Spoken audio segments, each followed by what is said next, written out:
Tuesday, January 28th, 2025.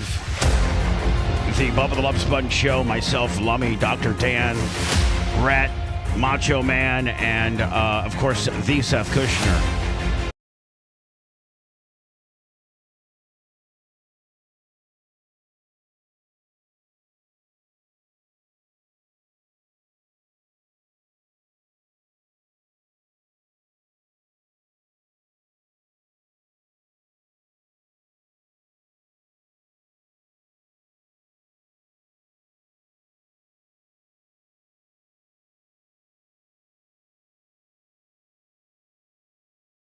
Yeah, no, it's okay. I'm ready. I'm getting ready to play that after the engine room. They're in there shoveling the coal as fast as they can. We're building up steam. That's right. Not every day is going to be smiles and glory holes. Well, not every day is going to be smiles and glory holes like the way Jerry Jones runs. Bubba, do you want? I'm not. Oh, there we are. I think we are. I'm sorry. Go ahead.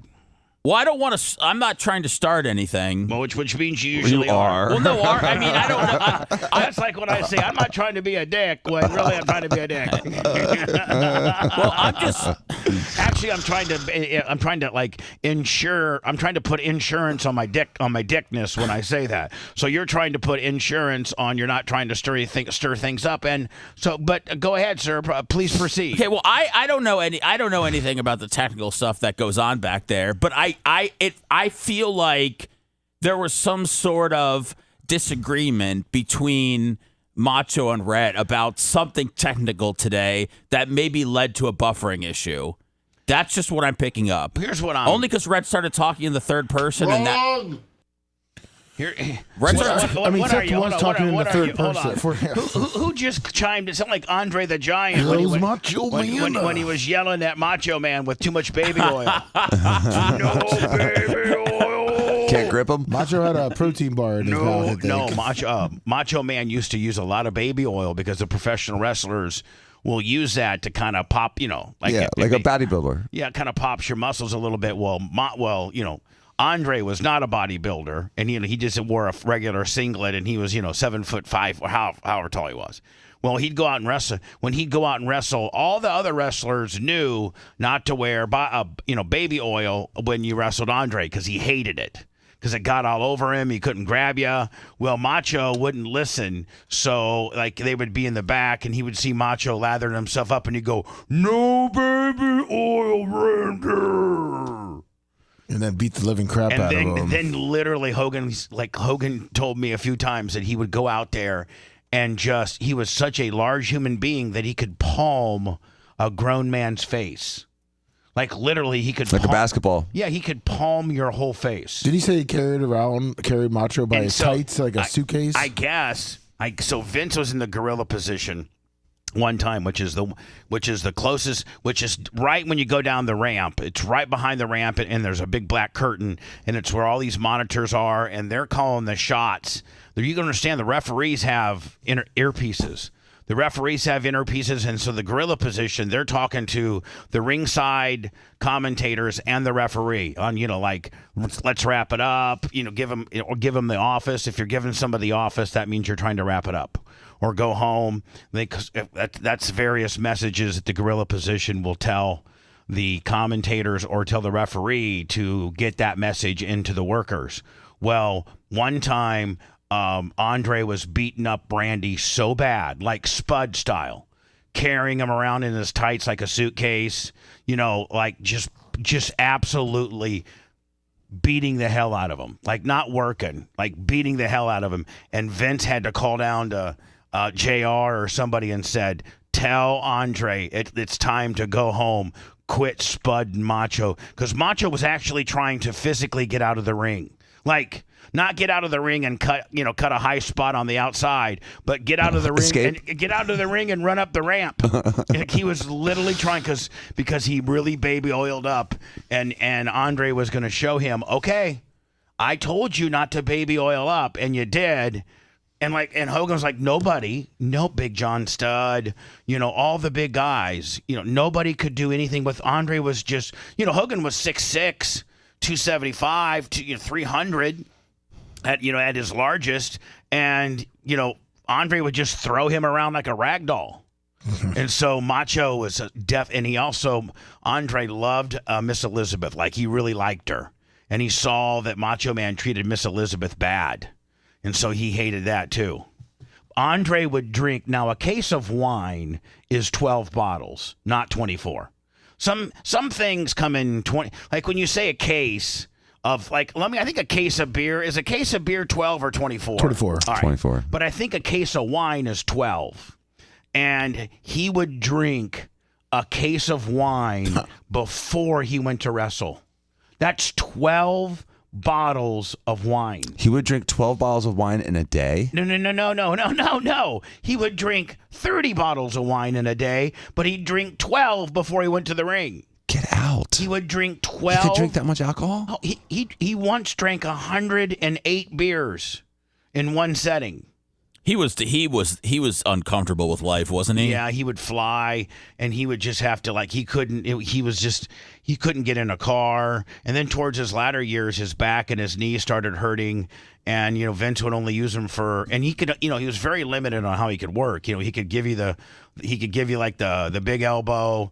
He just was so big you couldn't do anything with him. Well, the stories too that Hogan told, or that we have on our shorts, or stories that Which we need to bring back up. When we went to Japan and had to use the shower as a toilet because everything was so small in Japan. And so one time, I've told this story before, and it's true because Hogan said it. We might be able to find the clip. Is that when you were working for WWE back in the day? Geez, he was only 46 when he died. I know. Well, they don't live long. Yeah, when you're giant people don't live long. Listen, when I used to hang out with Larry Bird, Larry said, he was very Gene Lasker-like. He's like, y'all better enjoy me while you can because I'll be dead before I'm 70. Hey, Bubba, crazy that you brought him up today because this was the day that he died, January 28th. Are you serious? Yeah. Wow. That is weird. Some divine intervention. Maybe there really is a Jesus. January 28th, 1993. So when they would travel to a town to make it easier on the guys, and back then you got to understand there was no internet. There was you would, if you wanted to see these guys, these pro wrestlers, these WWE guys, you had to go to the venue. You had to go. Or a lot of times the fans would show up at the hotel room. They would get, they always stayed at the same hotel room. So if you found out where they stayed last time, they were going to be at the same, they just were very, very, very, regimented. And once they got, if they stayed at the Marriott in downtown Philly, that's where they were going to be next time. Well, so to make it easier on the wrestlers, the WWE would have a handler, like a PR girl there, and as soon as they walked into the hotel room, instead of having to go check in and all this kind of stuff, they would already have your key for you. You have like a little envelope with your key and your paperwork. Yeah, they right. They give you your key. The Bucks did that. Yeah, you get off the bus, you get an envelope. Right, and the envelope's got your key and anything you may need to know about team meetings and things like that. What time the first bus over to schedule. The venue is. You need to be at bucks. You need to be at the venue by 3:00. There's two buses, one at 2:30 and one at 3.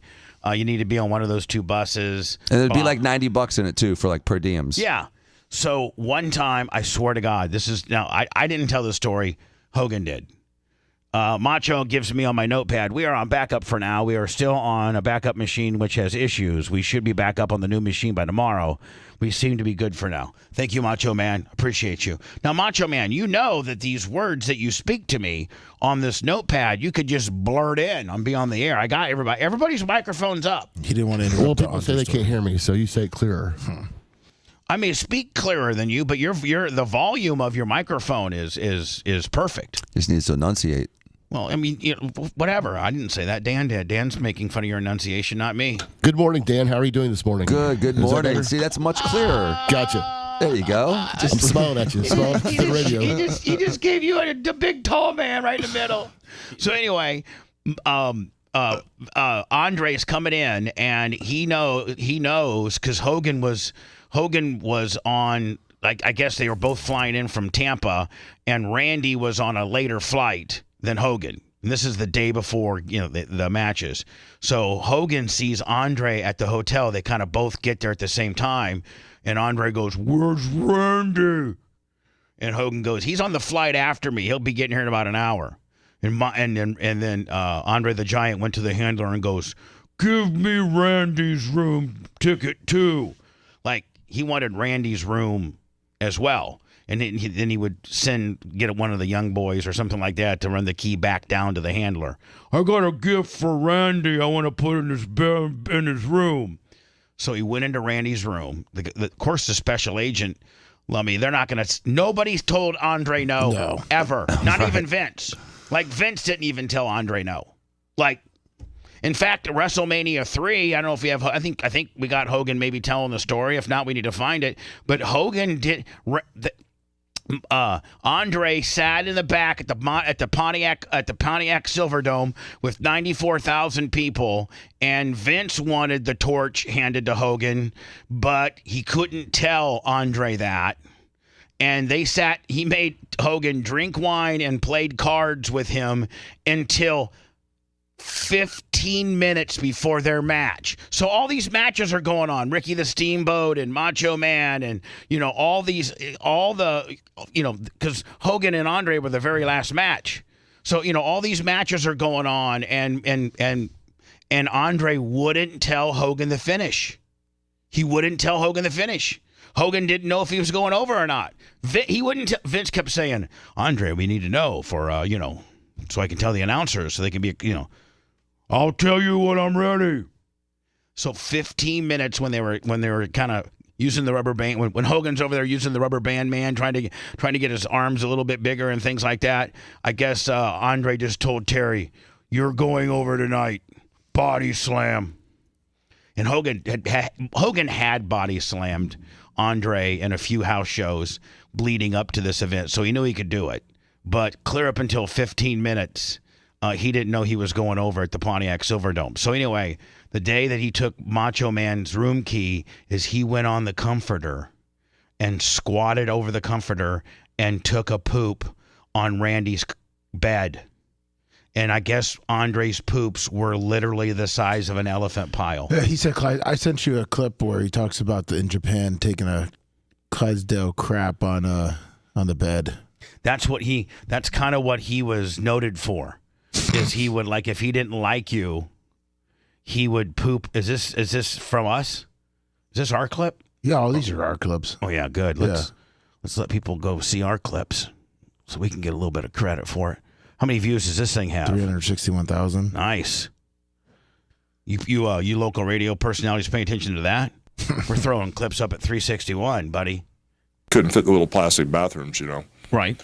And, it was very uncomfortable. I couldn't even fit because it was a mold. The sink and the toilet and the shower was like a plastic mold. Right. So Andre had a hard time fitting anywhere. And so, Right. like, at the, the hotels and stuff, it'd be time to go down to the bus and, ring my phone up, just these weird ding ring on these old-time phones. Right.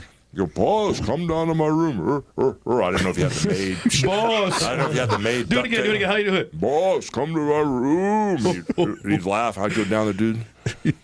He had spread the newspaper out in the bed, and there was like a pile of shit. Looked like a Clydesdale. I said, damn, Andre. He goes, yeah.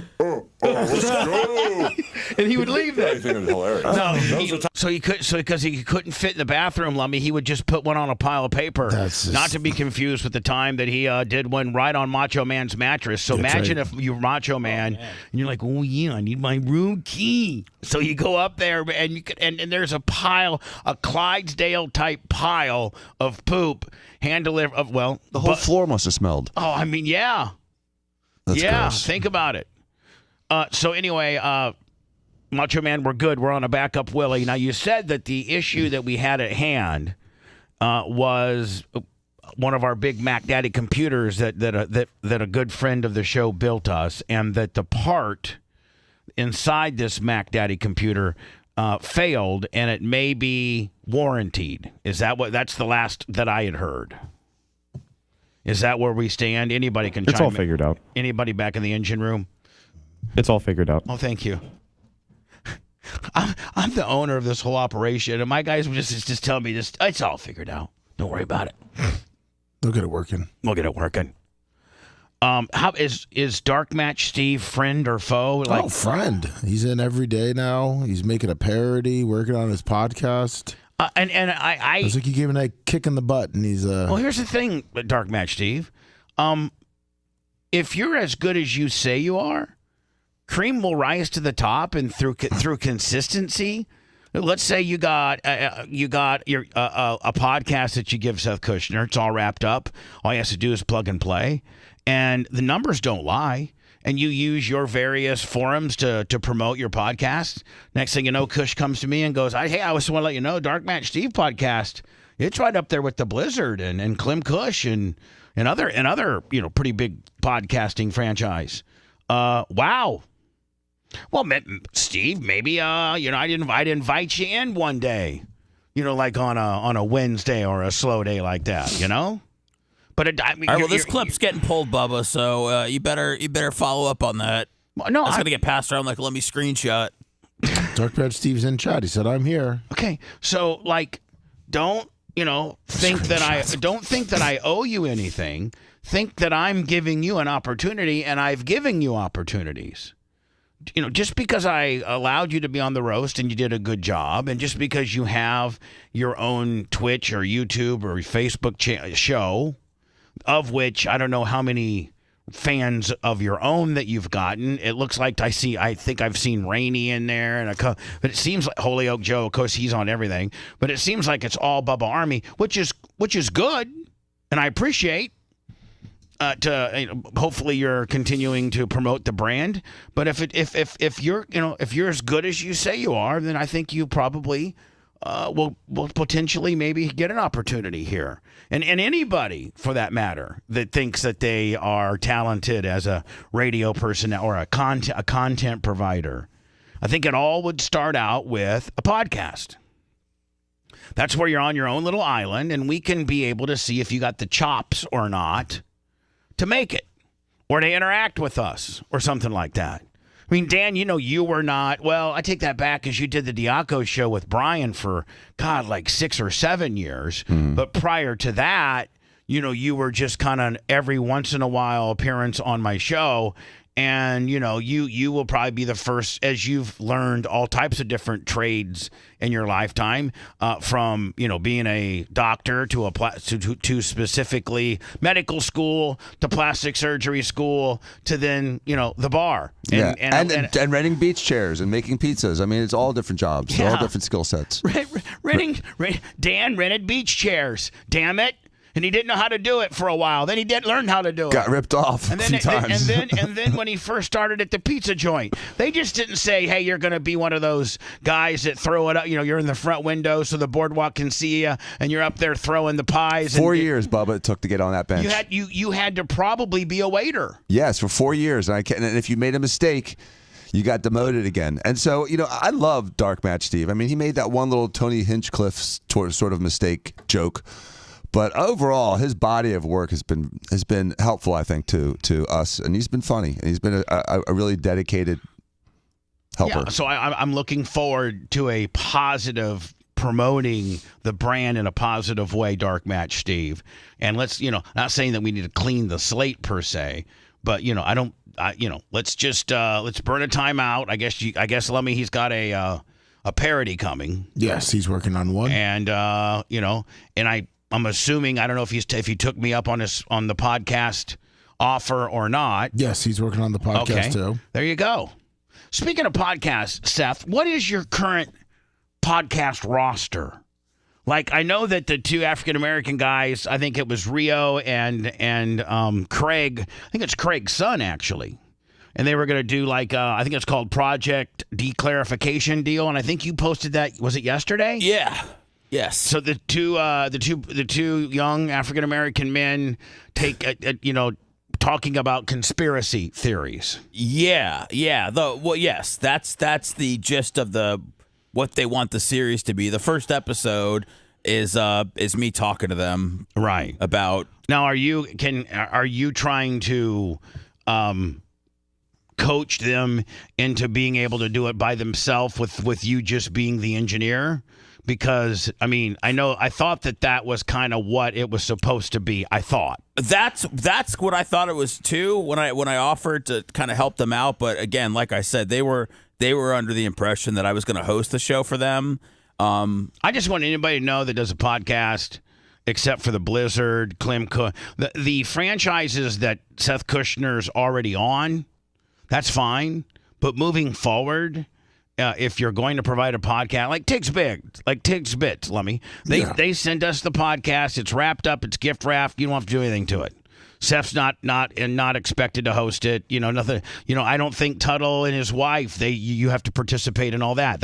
They send that to you, gift wrap, ready to go. Yes. So that's what we're looking for. We're not looking for one for you to have to use our facilities to do it, to do your podcast.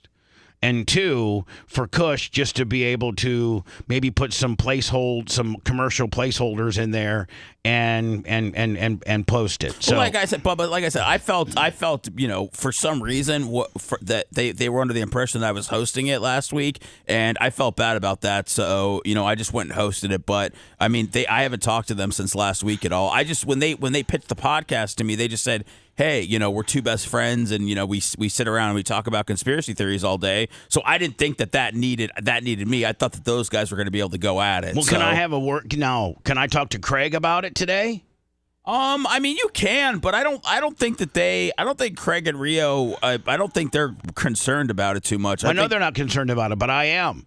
And so what I'm saying is I need to send a message to these two dudes that, their podcast cannot involve you. Well, it's that really changes the dynamics of it because it really without does. a host that has competence like a Bubba or a Seth or someone with experience, it's really difficult to carry a show for 45 minutes. But Seth Kushner is going to burn himself No, out. I don't disagree with you there, Bubba. Okay, I'm sorry. I agree with that. I'm just saying that it's going to be hard for those guys with limited experience to carry a show for 45 minutes and keep it moving and keep it entertaining.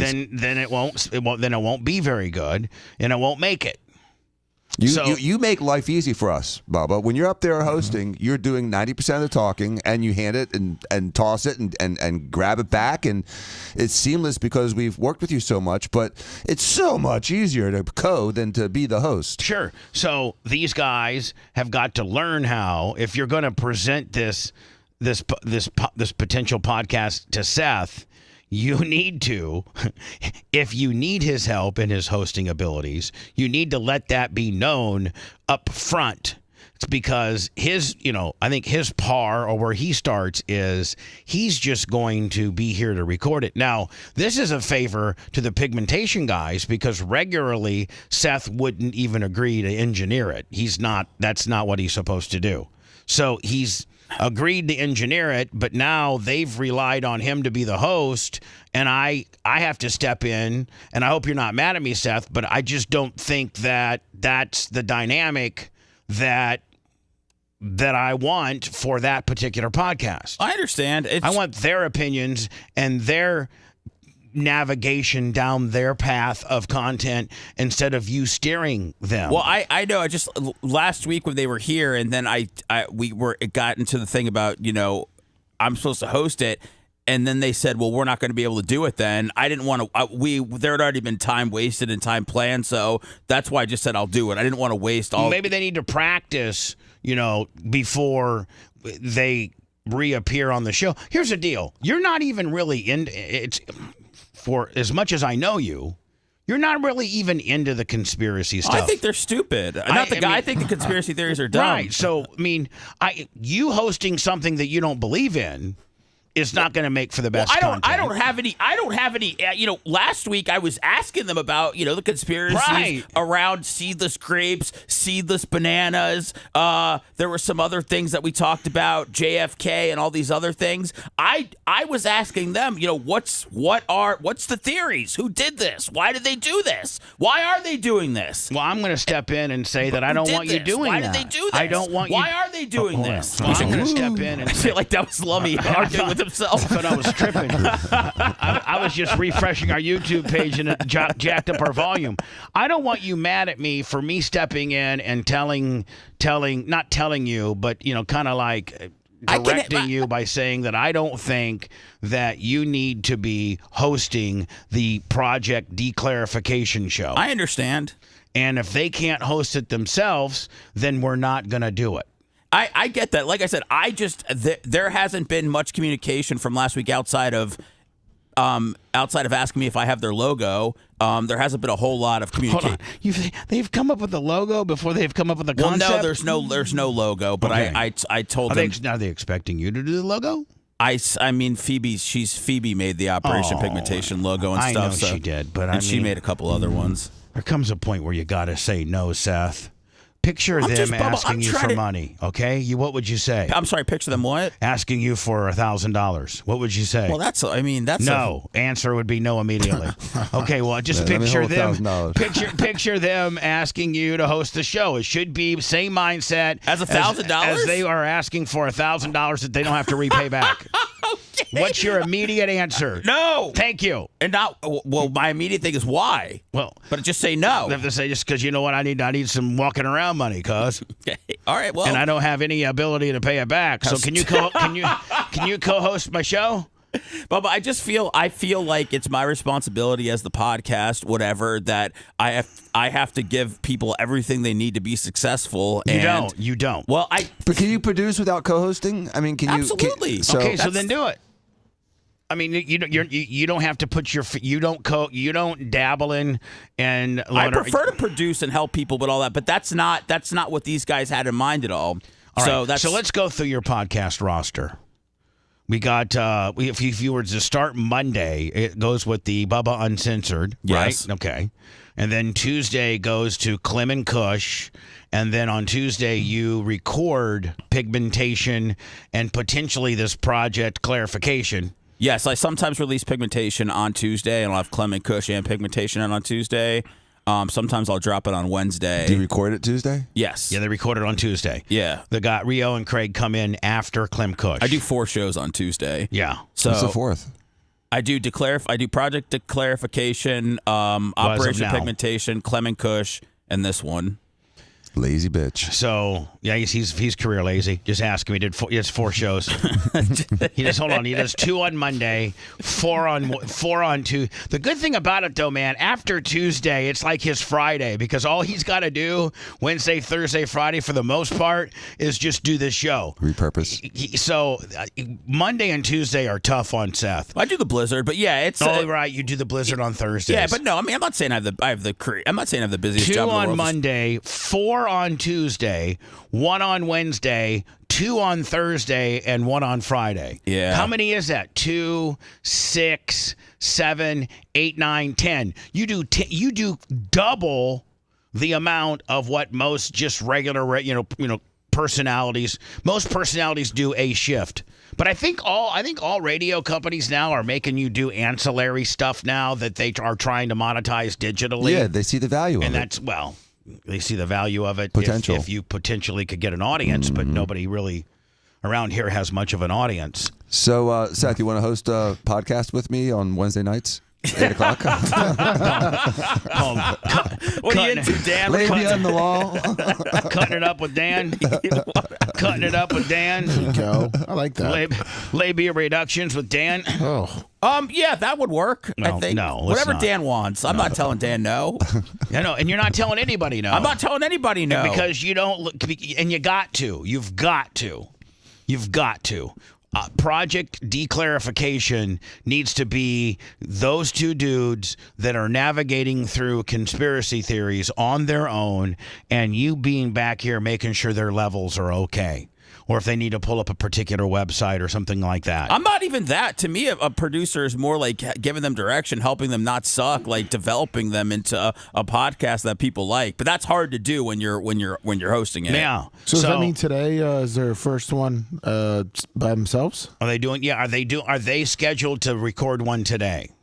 I haven't heard from them yet. See, again, Oh, geez, Louise. there's no communication with these dudes. Anyway, that's a whole problem. in itself. I mean, clearly I don't know what I'm doing. I mean, that's you do. Just clearly, you're too nice. That's just the problem. You do know what you're doing. It's just tough when you become friends with somebody because you're Craig and Rio's friends. This is their son, and you don't want to disappoint or let Craig or Rio down. But the thing is that podcasts are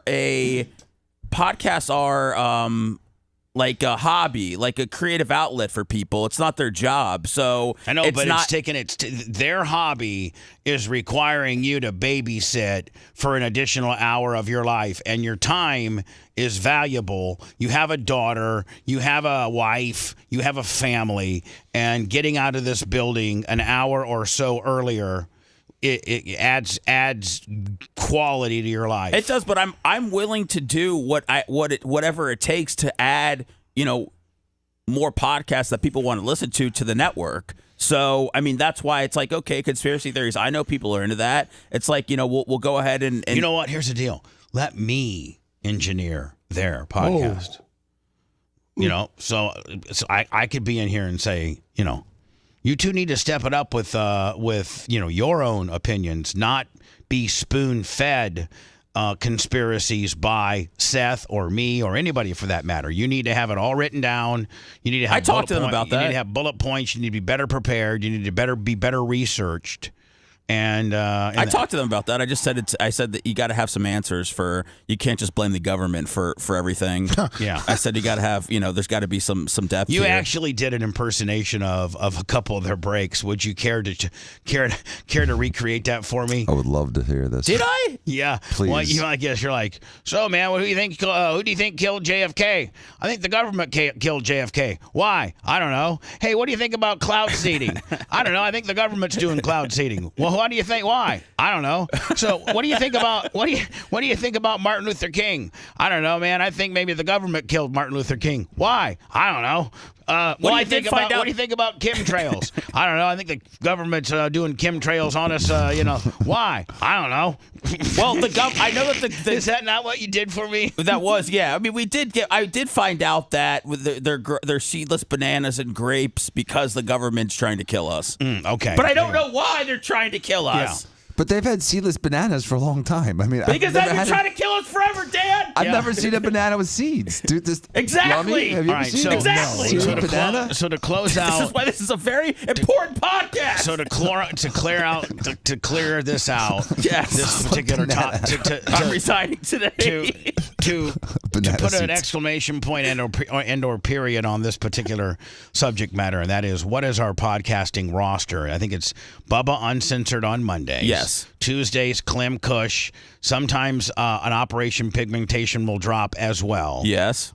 Right now, you're in the process of, let's say, R&D, project declarification. Whether that sticks or not has yet to be determined. Correct. Wednesday is, go ahead, fill in. Loner and Stoner. Loner and Stoner, which I don't think you have to produce that, I don't think you have anything to do with that. No, I mean, the guy sent it to me. I put it up. I give them a little feedback. And Loner and Stoner, which is Tuttle and Colton. Yes. Then Thursdays is the Blizzard with you and Babyface. Correct. And then Fridays is Tigbits, and then also that rotates with like Tuttle and Kristen's podcast that they've been doing. And Tuttle and his wife. Yeah, Tuttle and his ex-wife. They've been doing a podcast. I think it's still his wife, but yeah. I don't listen. I don't know the ins and Still the his outs. wife. You never got Tell divorced. the two black guys who would do the biggest conspiracy theory is Tuttle's still married. Right.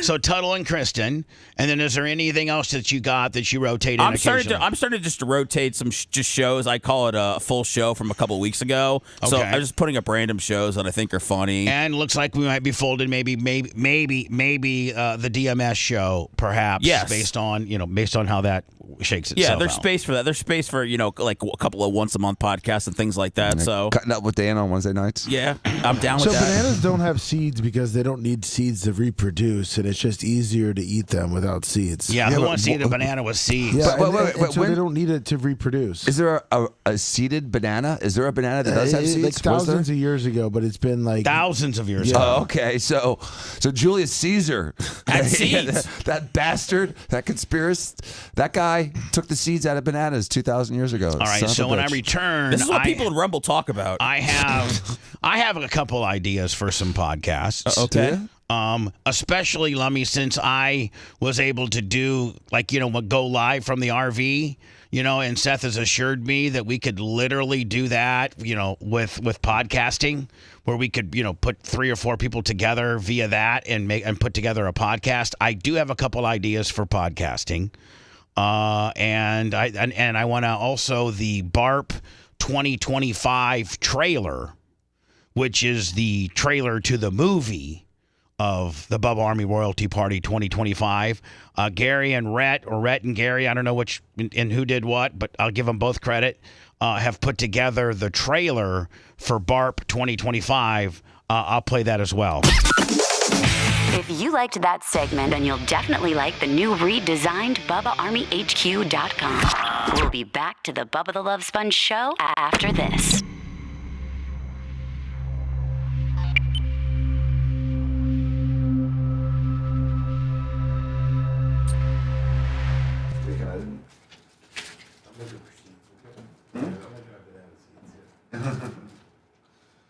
So they haven't had seats in thousands of years.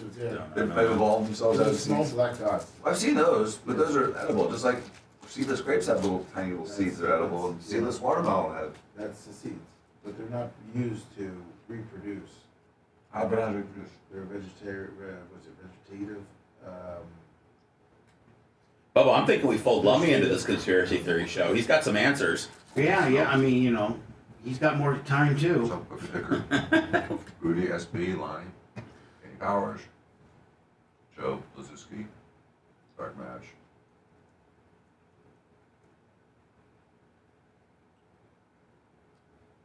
Gang Gene. And Lasso. Iggy. Vegetative propagation. What does that mean? It just shoots out different plants You know, close like, to it? yeah, you just like put it in the ground like a peel or whatever, and it just grows. What are they, like fucking wild boars? Food. They just but they are bad. They're like cattails and mangroves. What? Mangroves. What? Bananas apparently. A banana tree? They just spread. It just spreads, right? Oh yeah. I got a banana tree in my yard that just all of a sudden appears every. Comes out of nowhere, I really? can't get rid of it. You think it's dead and it comes back? Yeah. Cattails are like It's that, like too. those little mini ones too. My mom put two cattails in my lake when we were kids. That's not The good. whole lake got overwhelmed with them. Yeah, that's not good. Cattails will spread. That's Bubba. What? The Cattails. Oh they yeah. spread. Yeah, my mom planted them in our lake when I was a kid, and Worst the whole thing lake you've got ever taken did. over. Then to remove them, you have to get a fucking permit. Yeah, well, you didn't back in the 80s, but now you do. You just had some guy with like a shovel and a little boat. Grab Yeah, it. because if you just cut them, they grow back. Yep, You got to deroot them. yep, you gotta pull them.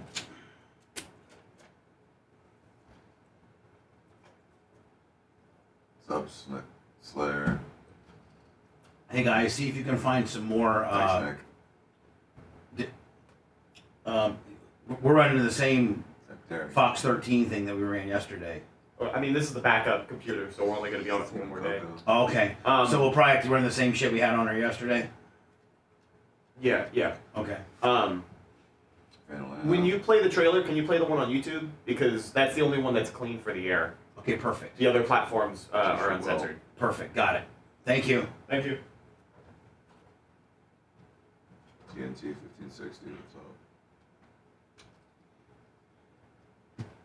Let's get naughty. Spaceman. The Bart movie is rated NC-17.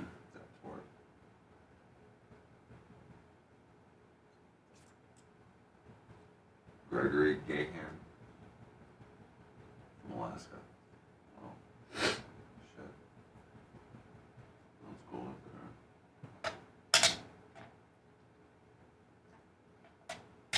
there. Let's get naughty. Say it. Let's get naughty. Snug.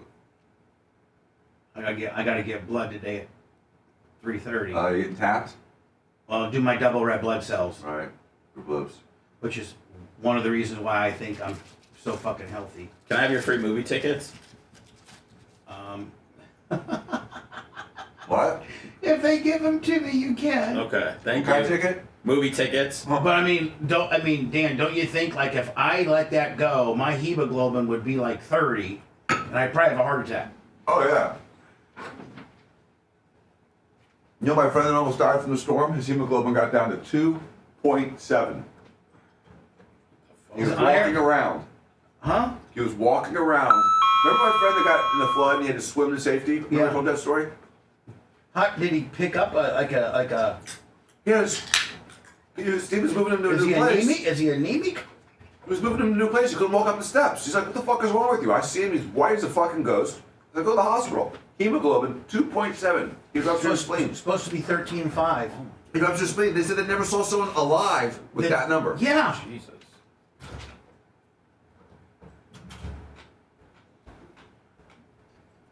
Dan could swim to safety. Oh, of course, he's an Iron Man.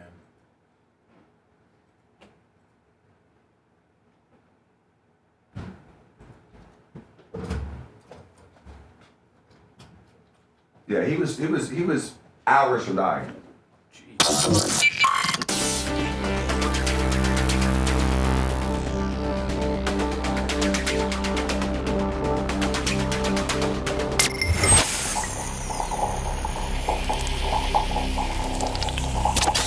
Broadcasting live from the Aquabeto studios. Aquabeto.com/Bubba.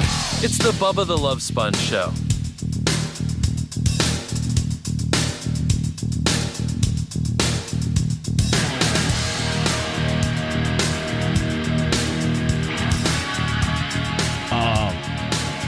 Lummy, I'm going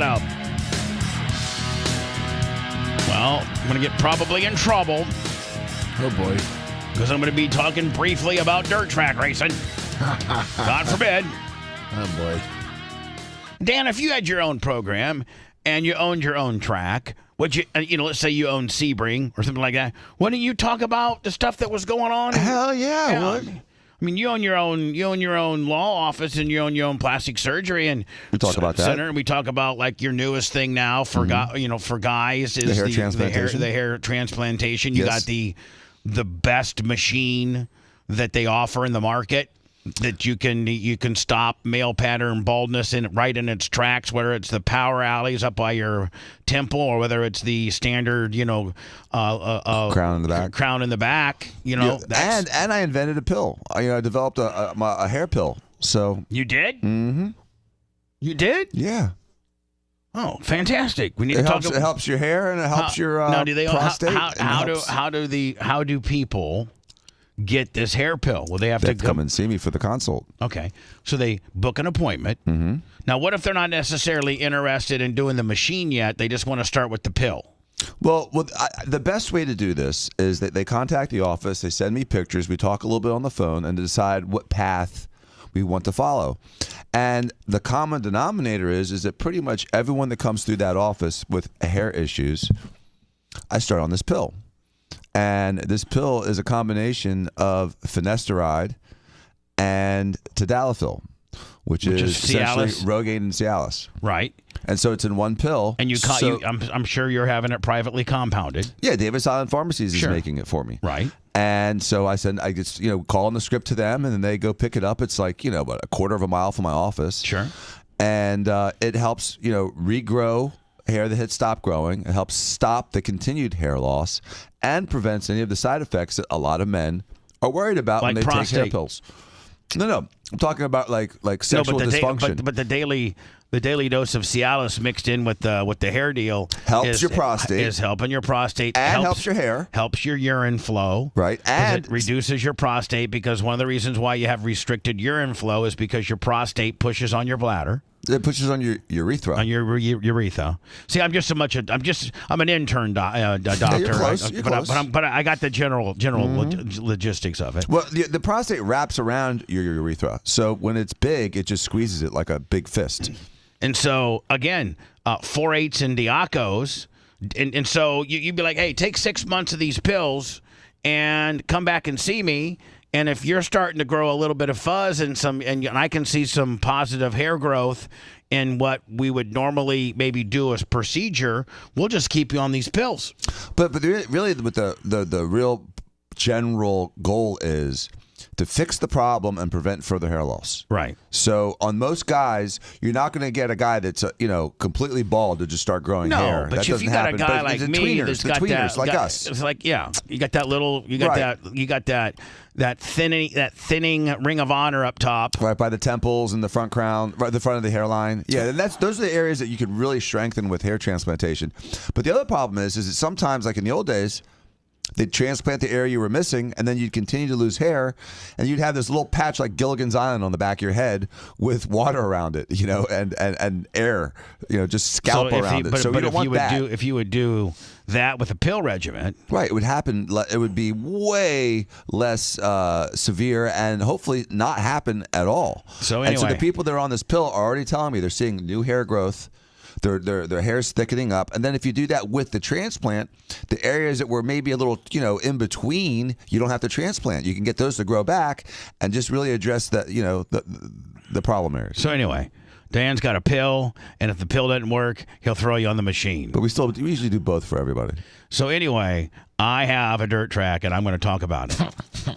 Lummy, one of the World of Outlaw. See, there's two sanctioning bodies in super late model dirt track racing.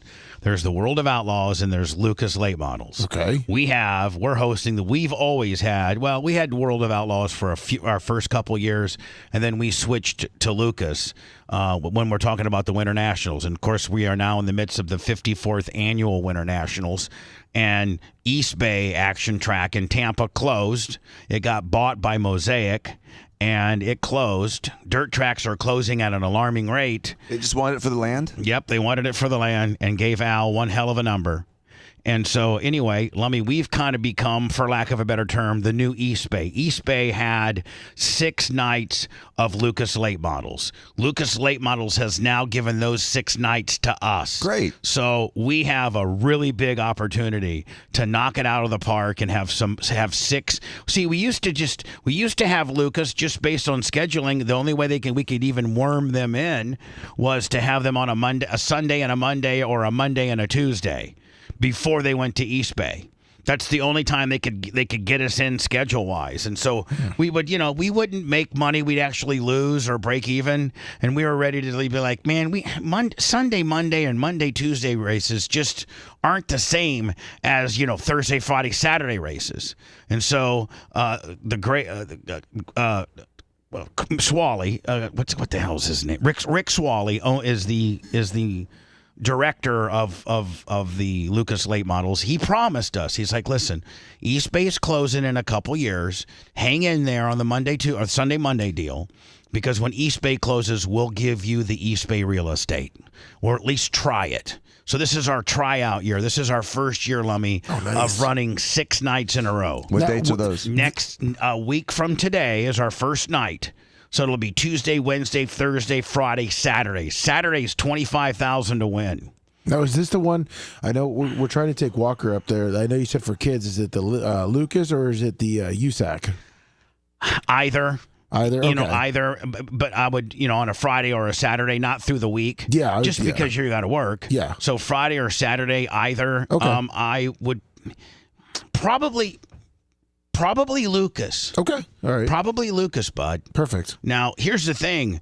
I can, rather than to watch it from the grandstands, I'll take you down in my truck, and we'll park down in turn 2, literally from here to the stage from the track. Oh man. So this would be, Lummy, I know I've made fun of Walker's headphones. Yeah. This would be absolutely an instance where he would wear his headphones. Got it. Yeah. I mean, and maybe even with some earplugs. Oh wow. Okay. It is loud. Okay. But and we'll take my truck and we'll back it in so we can all stand on the tailgate. Oh yeah. And he might even be a little bit scared at first, but at the first couple laps, because it's so violent. Will he get mud slung on it? No, at that point? mud slings out of the park. We're in the inside. Okay. Mud slings. You got the way Out, you think. Yeah. Centrifugal force throws the mud out of the park. So we have, starting a week from today, we got the Lucas Late Models. And now, Lummy, I've heard that there are several World of Outlaw guys, Kyle Bronson, Brian Shirley, that are coming over to race, kind of jumping over to the Lucas deal, just because, it's the prestigious first time that Ocala Speedway / Bubba Raceway Park is hosting the big. This is the big one. Nice. Before we were just kind kind of a little fill job, a Sunday, Monday fill job. Now we got the prime real estate. It'll be live on Flow Racing. You can go to flowracing.com. And I got a call yesterday from a guy. He's only showing up on Saturday for the big money. Bobby the Smooth Operator Pierce, All right. who Bobby is the Pierce. who is the World of Outlaw champion. See, these guys are very territorial. You know what I'm saying? It's like AFC and NFC. And, Bobby Pierce is the Eagles, and Jonathan Davenport and some of the local guys. They're the Chiefs. So very rarely do they dabble in, like, they'll go to the other guy's series. And Bobby Pierce is confirmed for Saturday night at Bubba Raceway Park. I mean, everybody's going to be there. Jonathan Davenport, Hudson O'Neal, Devin Moran, Tyler Brian Shirley, Kyle Bronson, Ashton Winger. I mean, This is star-studded. I mean, they're all going to be there. Tuesday night, a week from tonight, $7,000 to win. Wednesday, $7,000 to win. Thursday, $12,000 to win. Friday, $15,000 to win. Saturday, $25,000 to win. Now, Tom Bean is as nervous as I've ever seen him because our total. This is what we're responsible for. The total purses, Lummy, are nearly $300,000. Oh, yeah. So if we don't do good, whoo, That's tough. whoo. Just be glad it's not a rainy, cold week. No, and I think that next week's weather Dry. is looking pretty good. yeah, it's really nice. I'm going to write to commercial and cut it today or tomorrow. If Macho Man will be so kind to help me do that, one of his many other zillion different jobs. Absolutely. Well, and guess what, Macho? Well enunciated too, as well. So Thank you, sir. No problem. So without further ado, this is the trailer for the very anticipated BARP movie.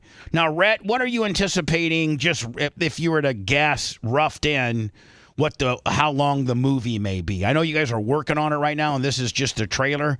What do you think maybe the length of the movie will be? Probably 30 minutes, give or take. I don't think it's gonna be as long as last year. 30 minutes is good. It helps that every night was at the same venue. Right. So it's easier to kind of, honestly, like the way we're putting it together, it almost looks like it's all one big night. Nice. Here is, and by the way, this is available on our Facebook. This is available on our X. This is available on our YouTube.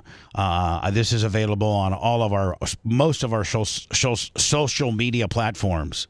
Did you see where we've been kind of stagnant at 168,000 for the longest time? But we hit the 169. We're at 169,000 now on Facebook. Nice. So it's coming to 170 I soon. need that 170. 169's cool, and I'm so thankful. But 170, that's just so much cooler than 169. Please. So, go to our Facebook page at The Bubba Army. I know a lot of people that get most of their Bubba material from Facebook. Some of the older boomers, they like Facebook. So I need another 1,000 so that I can get 170. It just sounds so much sexier. 170. So here is the trailer of the BARP movie. Oh, Rhett, what would you say? 2 weeks away? Yeah. Okay. Yeah, so, about 2 weeks. Maybe by Valentine's Day? Yeah, that sounds good. Let's say Valentine's Day. Yeah, let's say we, have a goal that we, maybe debut at Valentine's Day. Yeah. Be our gift to our listeners and how much we love you. Because, the only people that come to BARP, Lummy, are truly the people that love us. Oh, you yeah. love us to the tune where you pay us, you financially support the show, and then we have a year-end celebration to celebrate you and to thank you. Does your heart go out to the listeners? Of course, my heart Elon goes out to Musk the style? listener. Yes. No, not Elon Hitler Musk style. No. I'm just going to put my hand on my heart and go, love ya. You're just kind of like a heart and then like a fist gimmick. You have to throw it out there, right? Nobody can really ever. You can't put that on anything. If I just go and give you a fist. The Black Power fist. Not a black. No. A Bubba. Hold on. Bubba Power, bitch. Bubba Power. Bubba Power. Bubba Power. Bubba Power. The following preview has been approved for appropriate audiences by the Bubba Radio Network. You're kind of like the Forrest Gump of radio, you know? You've met every influential person in the entire world. It's our year. What do you mean, do I like them? It's nice to have a bar finally under a real leader, Donald J. Trump. We almost look like a Proud Boys commercial. This is good. Well, you keep running your mouth, you'll be laughing. You keep running your mouth. With you the whole way. And then if you're really, really, really, really lucky, he won't be here next year. Dr. Dan hates me, by the way. The Bubba Army is real. I can't go to the party because somebody broke my pants. How about that? Man, that's pretty damn good.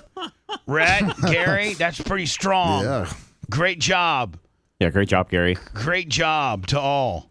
Oh, nice. Caviar Tacos, our good friend JC, Lummy, I got to get it Gene approved. Yes. But we're thinking about a new Lasker shirt. And, Dan's had his shirt. Lummy, you've had your shirt. Kush, you haven't had a shirt, have you? Pigmentation's fine with me. Well, I know, but we haven't had a shirt. We should do a shirt that says, I don't want a shirt, Seth Kushner. No. The people like the pigmentation ones. Those are fine. Well, I know that, but Yeah. even Anna Hummel had a shirt. Well, I mean, Yeah, that sure sucked. Yeah. She sucked. Fash. Good, thanks, Fash. What were you asking me again? I said your shirt. I don't want a new shirt. shirt would say I don't want a shirt, Seth. This shirt sucks. No, I don't want a shirt. Well, if we're gonna do it, let's promote something. Let's promote the podcast. I don't need to promote myself. Good, thanks, Fash. Okay. So the only thing I would add to this shirt, if Gene approves it, is I'm glad you're getting to see me. Maybe Lasker down here. Right, maybe Lasker here. Yep. And then either one or two. Lasker will either be top or bottom, but on the opposite side of where Lasker is would say, "Glad you're getting to see me." Yeah, that's awesome. Perfect. And those are just 3 of his 16. I don't know that he's got 16 mug shots because I know that he's been arrested probably before they started posting mug shots. Gene claims to have been arrested 16 times. And he killed a guy. And let me tell you something. I shot the guy in the heart, and I was only in the back of the squad's car for 20 minutes. After they sorted it all out, they let me go. You said, though, that you feel like Sarah might not approve this shirt. Yeah, she may not like that shirt. I don't know. I don't know. I'm going to have to ask. This is obviously something that I need to get. I just can't make. Well, Gene's cool. He's not hiding from his past. I know he's not, but I want to just make sure that it's his wife's okay with it. I don't know if she. Okay, never mind. Is she allowed to have an opinion? Well, I don't know. She's property of the Hells Angels. She's not. She's smart. Lummy, what did you just say? Lummy, what did you just say? I've made a mistake. Lummy. Yeah. Lummy. We could get killed for I'm that. gonna get killed. There goes my relationship with Gene. Let's hope he didn't hear that slip up. Even I know not to talk about the Hell's Angels. I was looking up his thing. Oh, sorry. Don't say that name. Why? What do they show up like Bloody Mary? No, but Gene becomes just beside himself. I'm sorry. It's like calling your wife the C word. Oh, goodness gracious. My apologies. Dump that. What if you walked in and said, "Hey, Phoebe, how you doing, you stupid C word"? She'd be slightly alarmed, but it might just be business. Slightly alarmed. What if you walked in and said, "Hi, Ash, C"? Yeah, no, that wouldn't go well. Dirty C. He'd be face down in the pool when they found him. Mm-hmm. So, which brings me to my next. You don't think "How about that" would be better than "Now you get to see me"? How about that?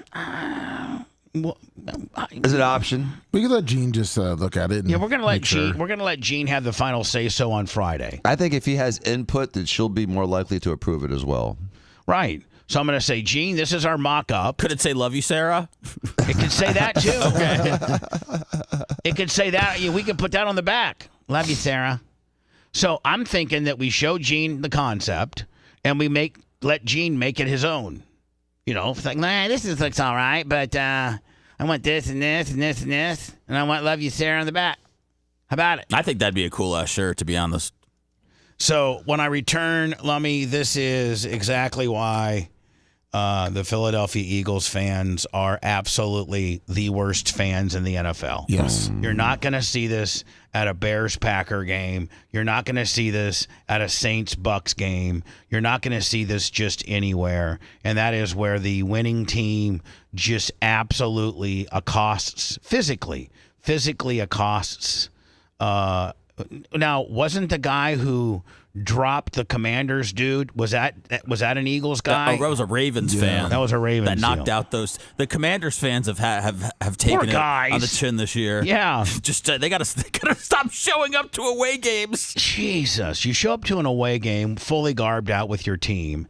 You should, I can understand the catcalling and the vote. I mean, but the minute you start putting your hands on people on the opposing team that you just kick their ass, that's just too far. But people are saying, sorry, Dan, people are saying that you're not supposed to wear opposing colors when you're in Philly. What are we, gangs now? Yeah, that's what they say. Just like in Boston or even out in California to L.A. and San Fran. See that just goes to show you these liberal-leaning nut job of these, like if you lived in Indianapolis.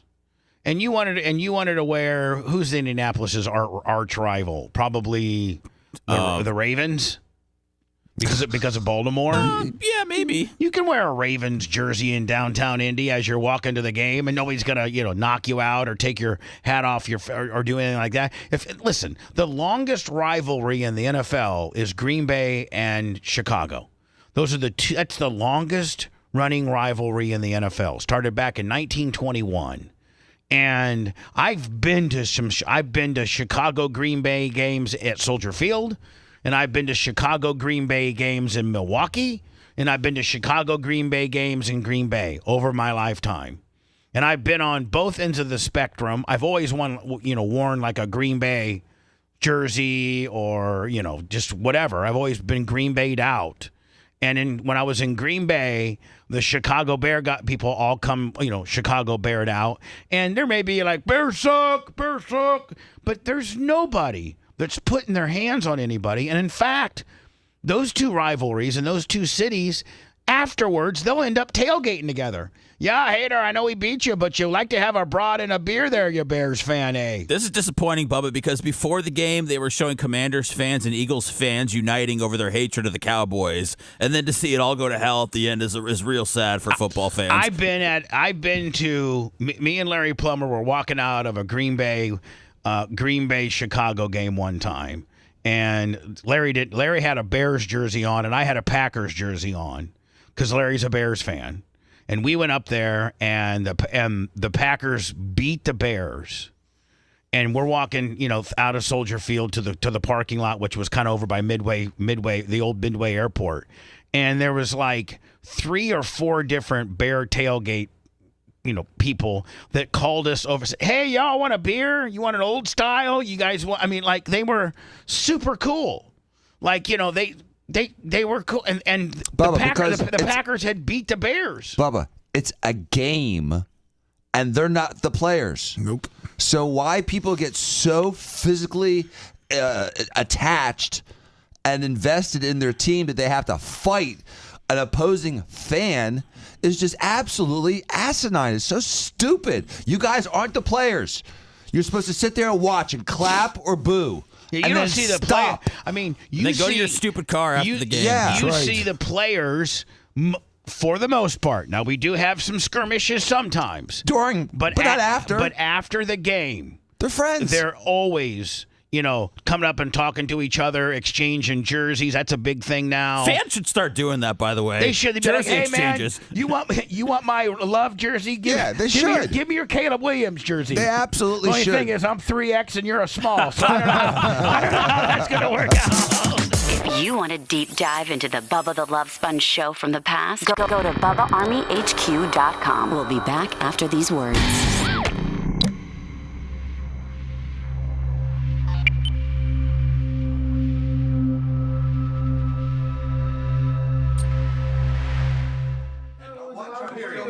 Remember that one trying to steal my phone? Yeah. Fucking They're all Eagle the fan. only ones allowed to wear all their uniforms and their little pretty colors. I heard Dolphins fans are bad. I heard 49ers fans are bad. The Heat fans were bad. Heat? Miami Heat fans. You Heat wear a fans? white shirt, they get pissed. 49er fans are bad. So That's are the yeah. LA fans are bad. That's what I mean. The Philly stuff, though, is just. I mean, this. Dad's from Philly. He knows. I am from Philly. I remember when I went to a Phillies game with my daughter 2 summers ago, a year and a half ago, and we got it was in the Airmark suite. Yeah, yeah. And so it was, so I didn't even know where to go in. It was a special entrance. And I'm on the sidewalk trying to figure out where to go in, and there's like a flow of people moving, and the guy's like, "Hey, the line's back there." I'm like, "Fuck made you the fucking line, police, asshole? The fuck's what's your fucking problem?" And Sophia's like, "Why'd you go off there?" I'm like, "It's Philly." Oh, that's how you people talk to each other. Yeah. That's New York too, right? Is that Yeah, exactly. I'm not cut up. What am I, fucking Big Ben? What time is it? Fuck you. Jesus Christ. I'm not cut out for that fucking madness. Hi, Sunny Days. Sunny Days. Oh, man. Hey, who made you the fucking line police?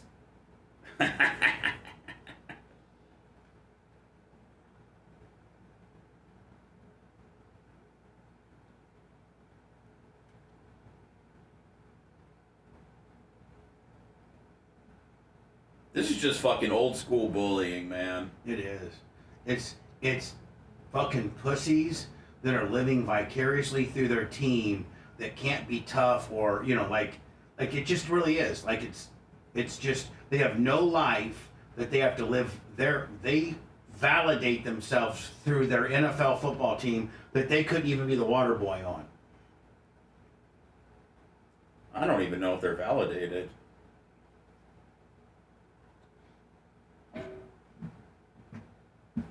All right, I'm gonna go squeeze some urine out. Okay, go ahead, buddy. I'm urine.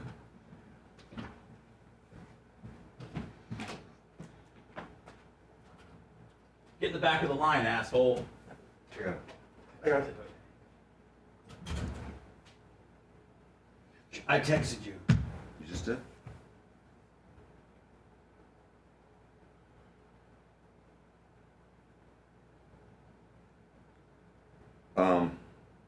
I can answer that without just talking to you. Yes, but didn't for long, and it's still like it was yesterday. And Huh? Steve. Oh no, I'm not. I'm not saying that. Okay. That's your position. Still, still kind of like flipping in the air. Not sure what's gonna land. I think it's gonna be okay. What's up, CC? What's up, Maria? I think time will heal. Yeah. Consistency. Yeah. And time. Right.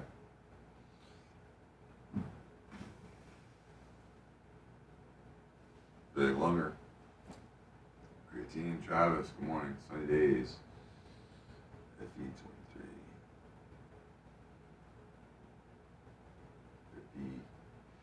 50.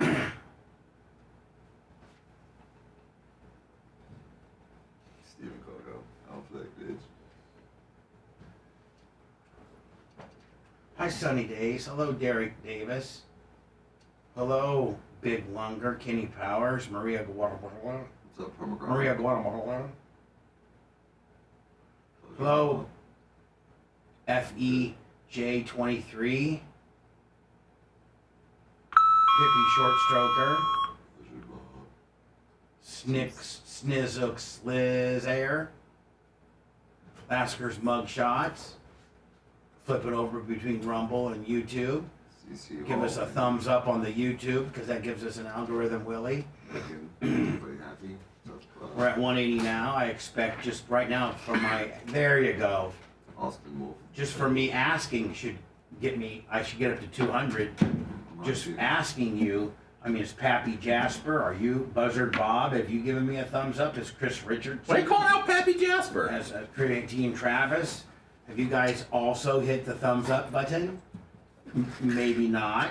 49. Because you're just getting things oriented,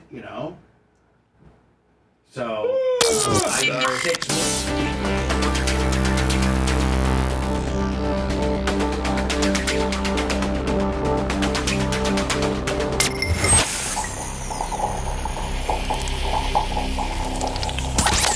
broadcasting live from the Aquabito studios. Aquabito.com/Bubba. It's the Bubba the Love Sponge Show. If there you go, Lummy. I was on YouTube. I'm like, man, come on, Jay Tiz and Alex, Mitch the Mark, Big Red. Have you given me a thumbs up? We, legitimately should have. I mean, if you got 1,000 people on right now, shouldn't you have? I mean, 500 plus, nearly 500 to 1,000 thumbs up. Exactly. I mean, because if you're on there watching us. I know there's a certain amount of hate watching that goes along, and we don't anticipate you to thumbs up. In fact, thumbs down us.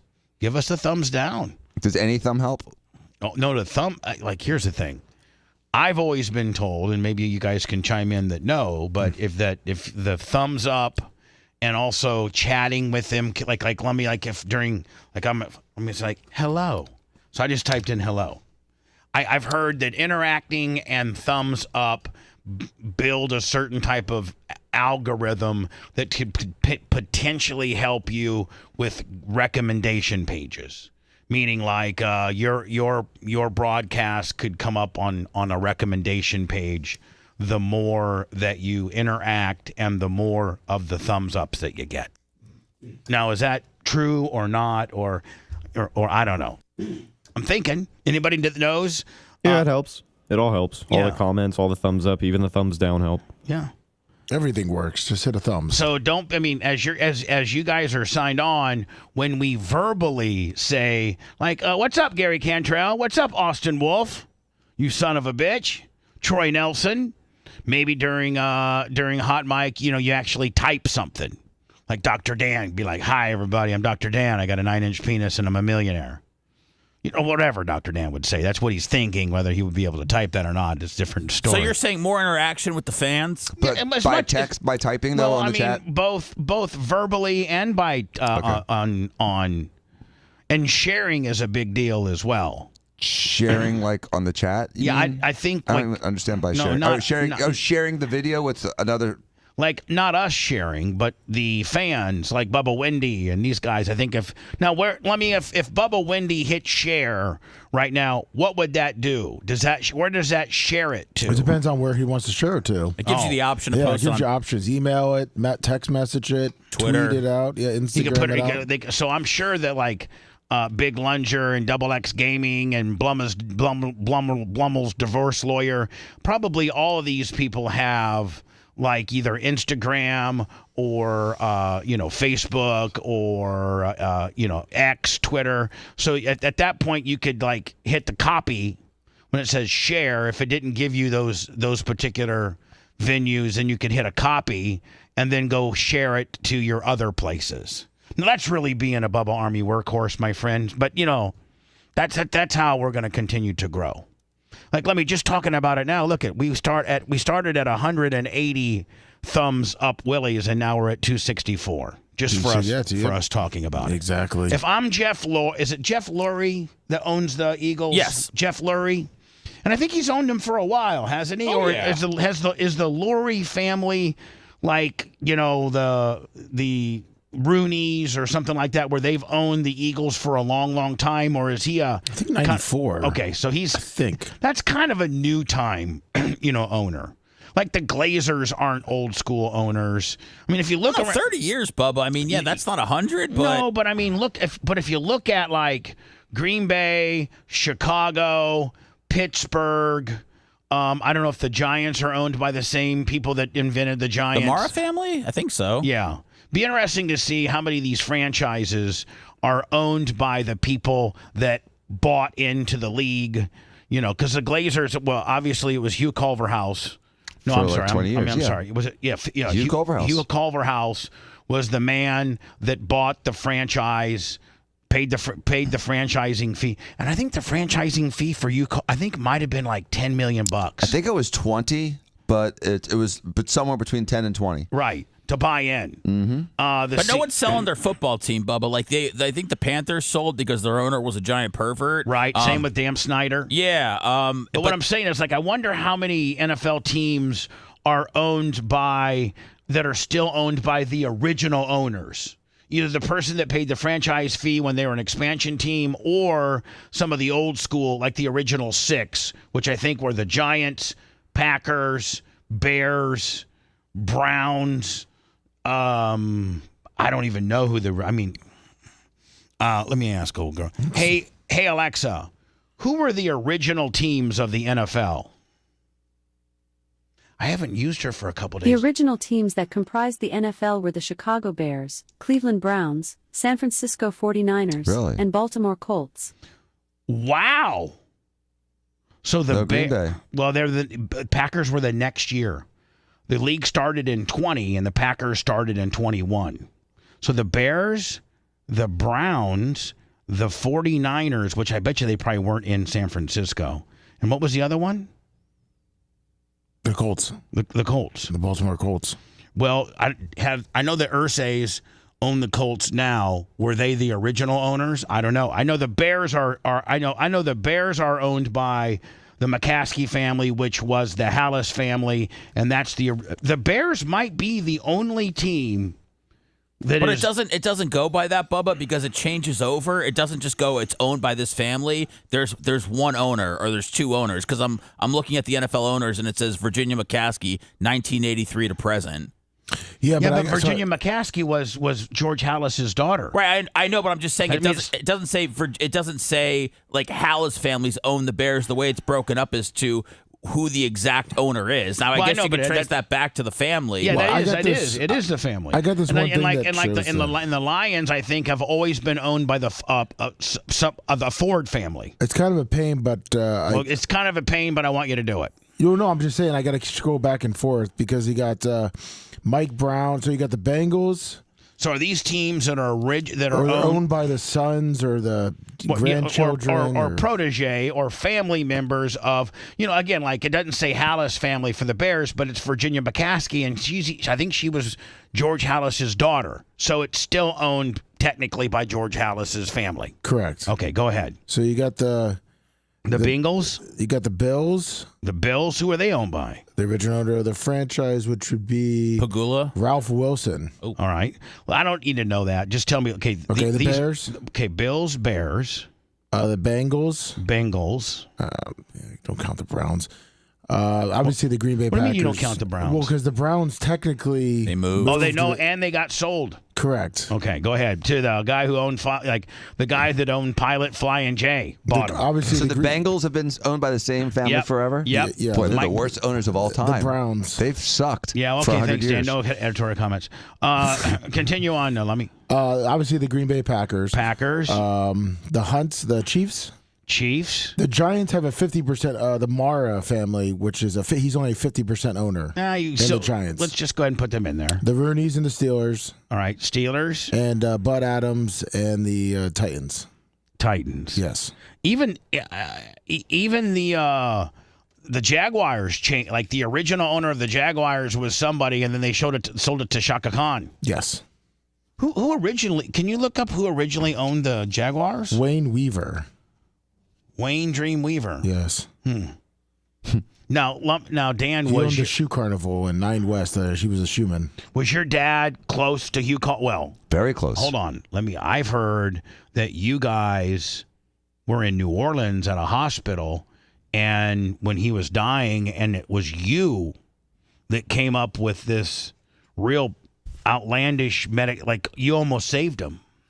Is that true or no? Yeah, he had a lung cancer. Hugh Culverhouse. Hugh Culverhouse had lung cancer that was a rare lung cancer, but Did he very smoke? lethal. No, he was a non-smoker, and it was one of those lung cancers that happens in non-smokers. So one day, when I found out about it, I was with one of my professors, Gene Waltering. So you're still in school? I'm in my residency in New Orleans. And we talked about it, and literally... Now, is he in New Orleans, or is he in Tampa suffering from lung cancer? He was in Tampa, but he loved New Orleans. He went back and forth a lot. He did business there, so he was very familiar with the town. And so this surgical oncology professor and I, literally at a diner across the street from the hospital, draw up on a napkin a molecule. Oh, now, hold on. How do you... Seth, you and I have a lunch together. We wouldn't even know how to begin to draw up a molecule. Seth, can you draw me a molecule? Oh, yeah, just get me till the end of the day, sir. Yeah. Hold on, Dan. You and this professor of yours draw up a molecule. Mm-hmm. How do you an octreotide with 1 to 3 radioactive iodines attached to it. And the thing was that specific molecule, we needed to know if it was going to be uptaken by the tumor, because his tumor was one of those types of tumors that may have receptors for this molecule. So we got. How do you make a molecule? Well, you build it with it's like a chemistry thing. The octreotide molecule existed because it's something called somatostatin or sandostatin, and it was used to kind of cool off the GI system. Certain tumors had receptors to that molecule. We figured if we could stick a radioactive iodine or two to the end of the molecule, which we knew how to do, through biochemical reaction, then we could get that radioactive iodine delivered to the tumor. Just when we think Dan's irritating, he pulls out some just absolute Albert Einstein stuff out like this. Jesus. My Lord. And so we could kill the tumor. So you guys said, okay, we're going to take this existing molecule, try to add some 3 different proponents to this molecule. A radiation to it. But you're adding to an original molecule. Yes. And then you're going to try to take those molecules and inject them into Hugh? Into Hugh, and hopefully it'll cross the blood-brain barrier and attack the tumor without killing the rest of his body. So the other problem is that this molecule likes to collect in the intestines. So I'll explain that part in a second. My mind is blown right now. So that he's this smart. So we tested the tumor, and the tumor had receptors. So we're like, game on, bitch. Let's do this. So you had to, at that point, pull a piece of his tumor or get a biopsy. We had a biopsy of it. All right, so we you had a piece of it. So you had a biopsy of his tumor, and you have to test it for what? To see if it had receptors to the octreotide molecule. All right, so it did. So you test the biopsy of Hugh Culberhouse's tumor, and it's got receptors that would take on this molecule that you're making. Exactly. Okay. So then when we figured it out, then what we did was, you and I having lunch are just we're just worried about whatever. We're talking about the Packers. We're talking it's football. We flew a private plane to Lima, Peru, where they collected the radioactive iodine out of a nuclear reactor. Hold on. I swear to God. Okay. Now how do you call up this place?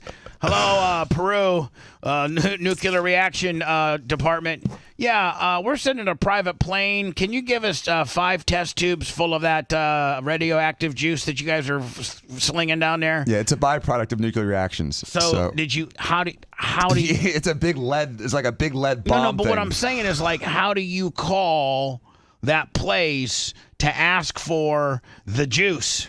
My Dr. Waltering did. I don't know how he did that. I imagine that's a crazy phone call. Yeah. Hello, radioactor of Peru. Yeah. All right. So anyway. So then this plane dodges a hurricane, comes back to America. They mix the iodine with the octreotide molecule. We get it to work. We get an average of 2 iodines per molecule. So now we got the substance, and it's working, and it's not super stable. Are you testing it on the tumor that you have? No, we know it's going to work on the tumor. We already tested that. All right. So we had once we tested it, we had to build it. Then once we built it, we had Culverhouse fly into New Orleans. We shut down an entire floor of Charity Hospital. We shut down an entire floor, Bubba, of the whole hospital for this particular purpose operation. So then is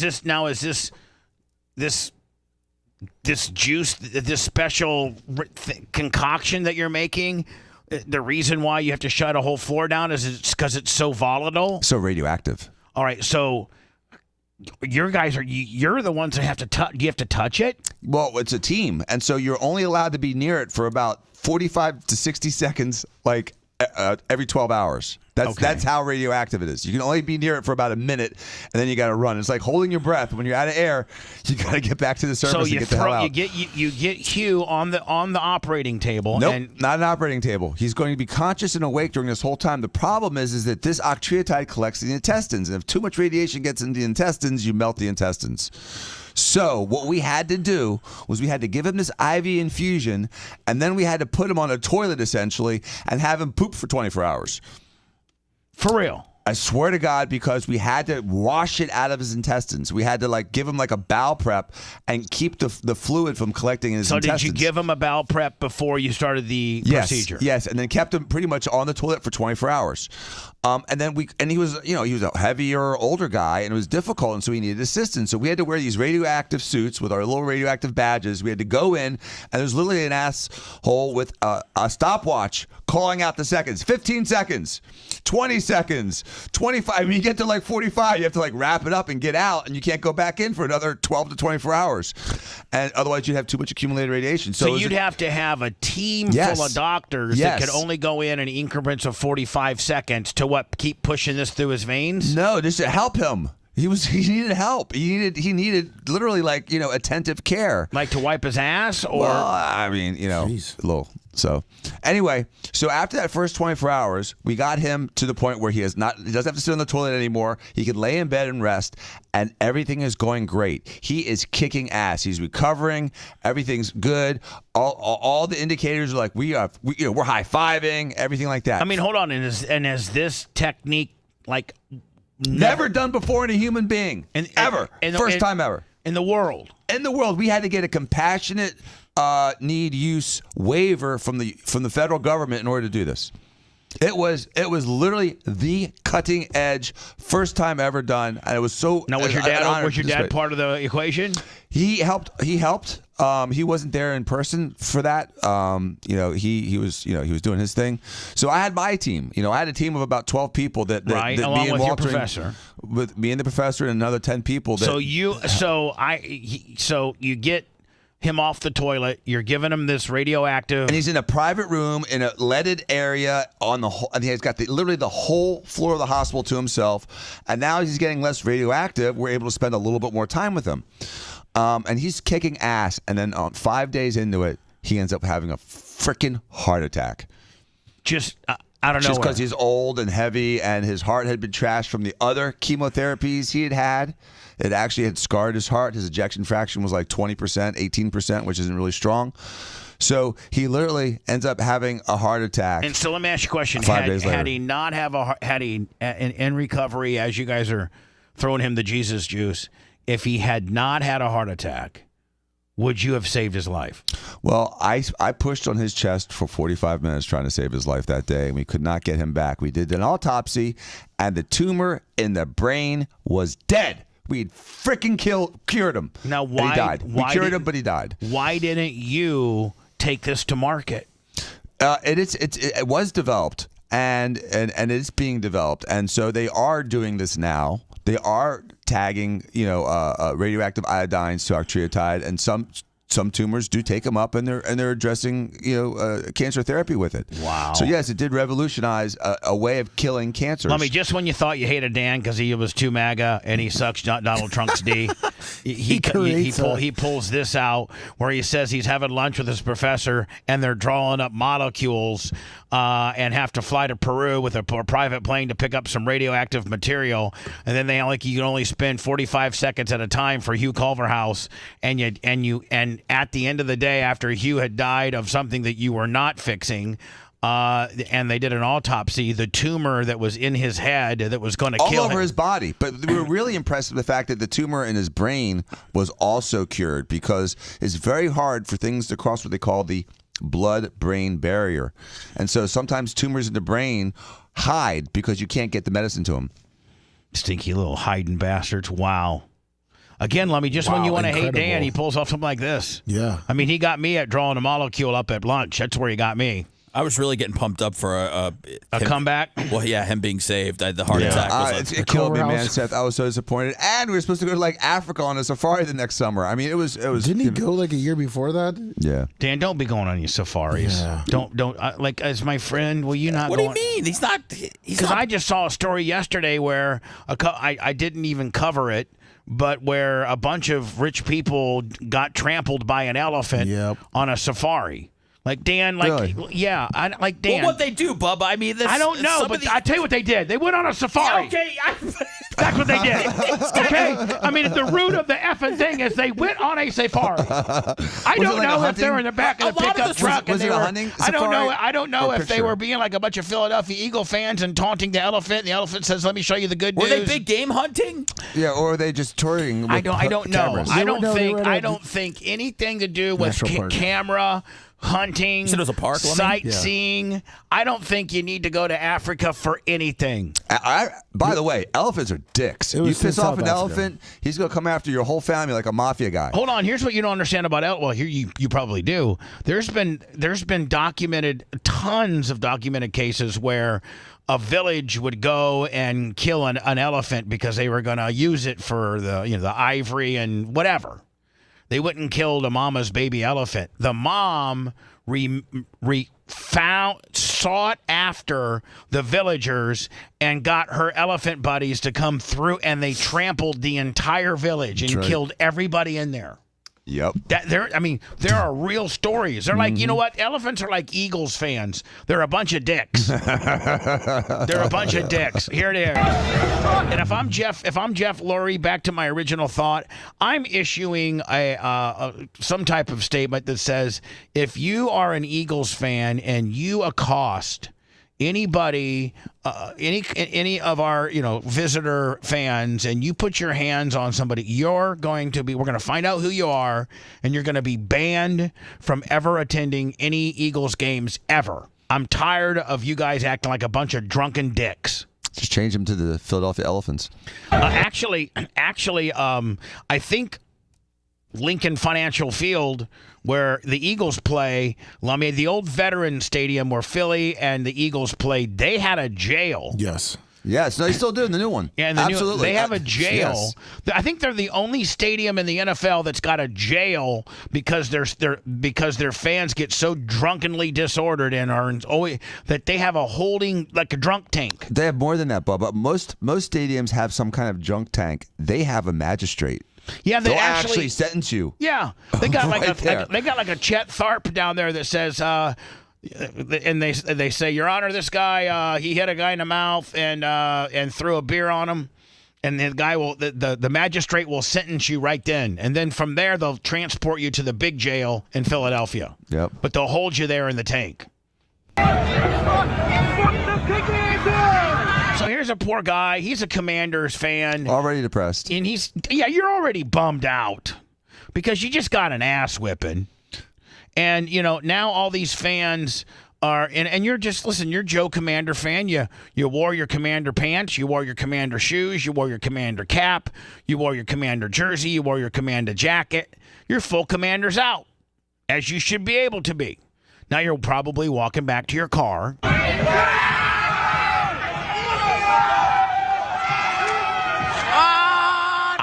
I don't know if I could be this composed if I had this 26 guy up in my face. What are you going to do? I mean, it's you versus everybody. I'm going to swing on him. No. Yeah, these don't look like drunk, unruly fans. These look like teenagers. The kid.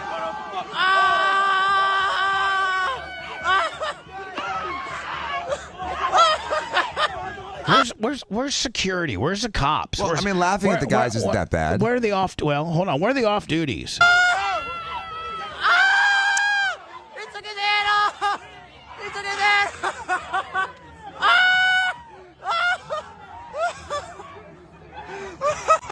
Like, bunch of dicks. Yeah, what a bunch of dicks. And then this is a woman. This is a woman here.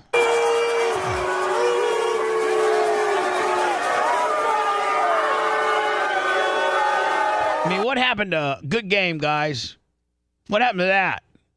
Good game, man. Sorry, sorry you fumbled three times. It's not like the Commanders just beat the Eagles and Eagle fans are upset about them losing. They just dominated their team. So here and so then they put their hands on you. When you're taking somebody's clothing off of them, I think that's assault. It's battery. And that's putting It's battery. Yeah, it's battery. Absolutely. It's simple battery. Mm-hmm. But you're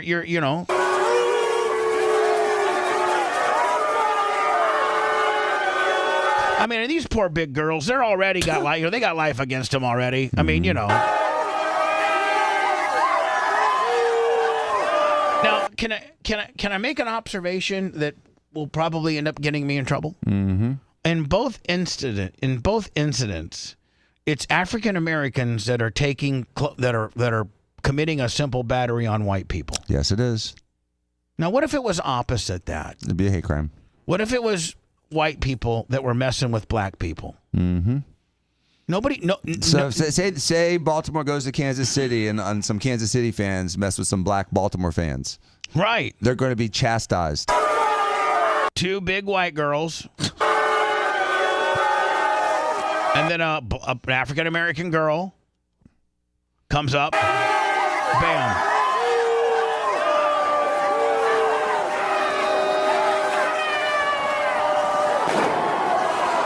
That sounded like a gunshot, didn't it? Yeah.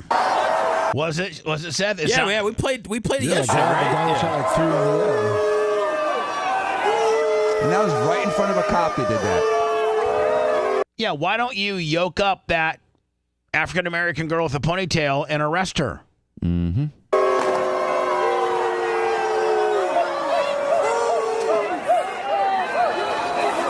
What a bunch of wild heathens.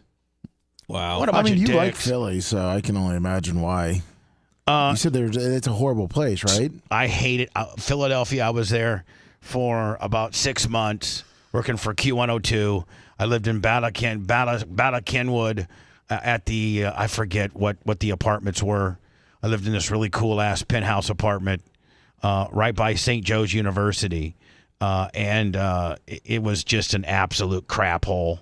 And any girl you'd try to date had about 4 pounds of white rain in their hair, clear to the sky, and you go pick them up, and their brothers was named, Salvatore or Antonio. Easy. I'm just saying. Easy. Hey, what are you going to do with my sisters? Well, you know what I'm going to try to do is I'm not going to tell you what I'm going to try to do, but I'm going to try to get some oral off her and just bang her down to 0. That's what you twos are going to do. So anyway, I hated Philly. I was the most of all the jobs I ever had before I settled down in Tampa. I went Terre Haute, Grand Rapids, San Antonio, Chicago, Philly, Orlando, Chicago, Milwaukee. Almost. You hated Philly more than Milwaukee? Oh, hold on. Next to Tampa, Milwaukee's my second favorite city. Really? Oh my God, the people are so cool up there. Milwaukee, it was a stat that I heard when I lived in Milwaukee. I don't know that it's true, but Milwaukee happens to be one of the cities that has more taverns and pubs than it does churches. Because everybody up there, it's just everything's based around drinking. Everything. And it's just really beer. Now, downtown Milwaukee's a little rough. But Milwaukee in general, the people are just the salt of the earth. They're just really, really nice. And Chicago, I live downtown Chicago at McClurg Court, right by Lake Point Towers. And Chicago, the city of Chicago is cool. There is Cabrini. Yeah, Chicago's it's a neat city. Some of the people there suck, but it's a really interesting city. But Philadelphia, if I was to rank. And I didn't like San Antonio either because there was a language barrier. Really? And my competition could speak Spanish about me, and I couldn't fight back. Don't you hate that? He was calling me a fat ass and a gringo and a gordo and all this kind of deal. His name was Rick the Stick on 93.3 KITY. They called it Kitty. And I was on KTFM, 102.7 KTFM. Oh, literally the next station on the dial. Yeah. Well, no, he was on 93.3, and I was on 102.7. I thought you said 103.3. That's when I had that hot Mexican Lori Flores intern let me that was 18, and I wanted so very badly. Yeah, she gave you a Bible. And I thought I had a chance with her on my last night there, and she gives me a Bible and a kiss on the cheek. Yeah, nothing like the New Testament.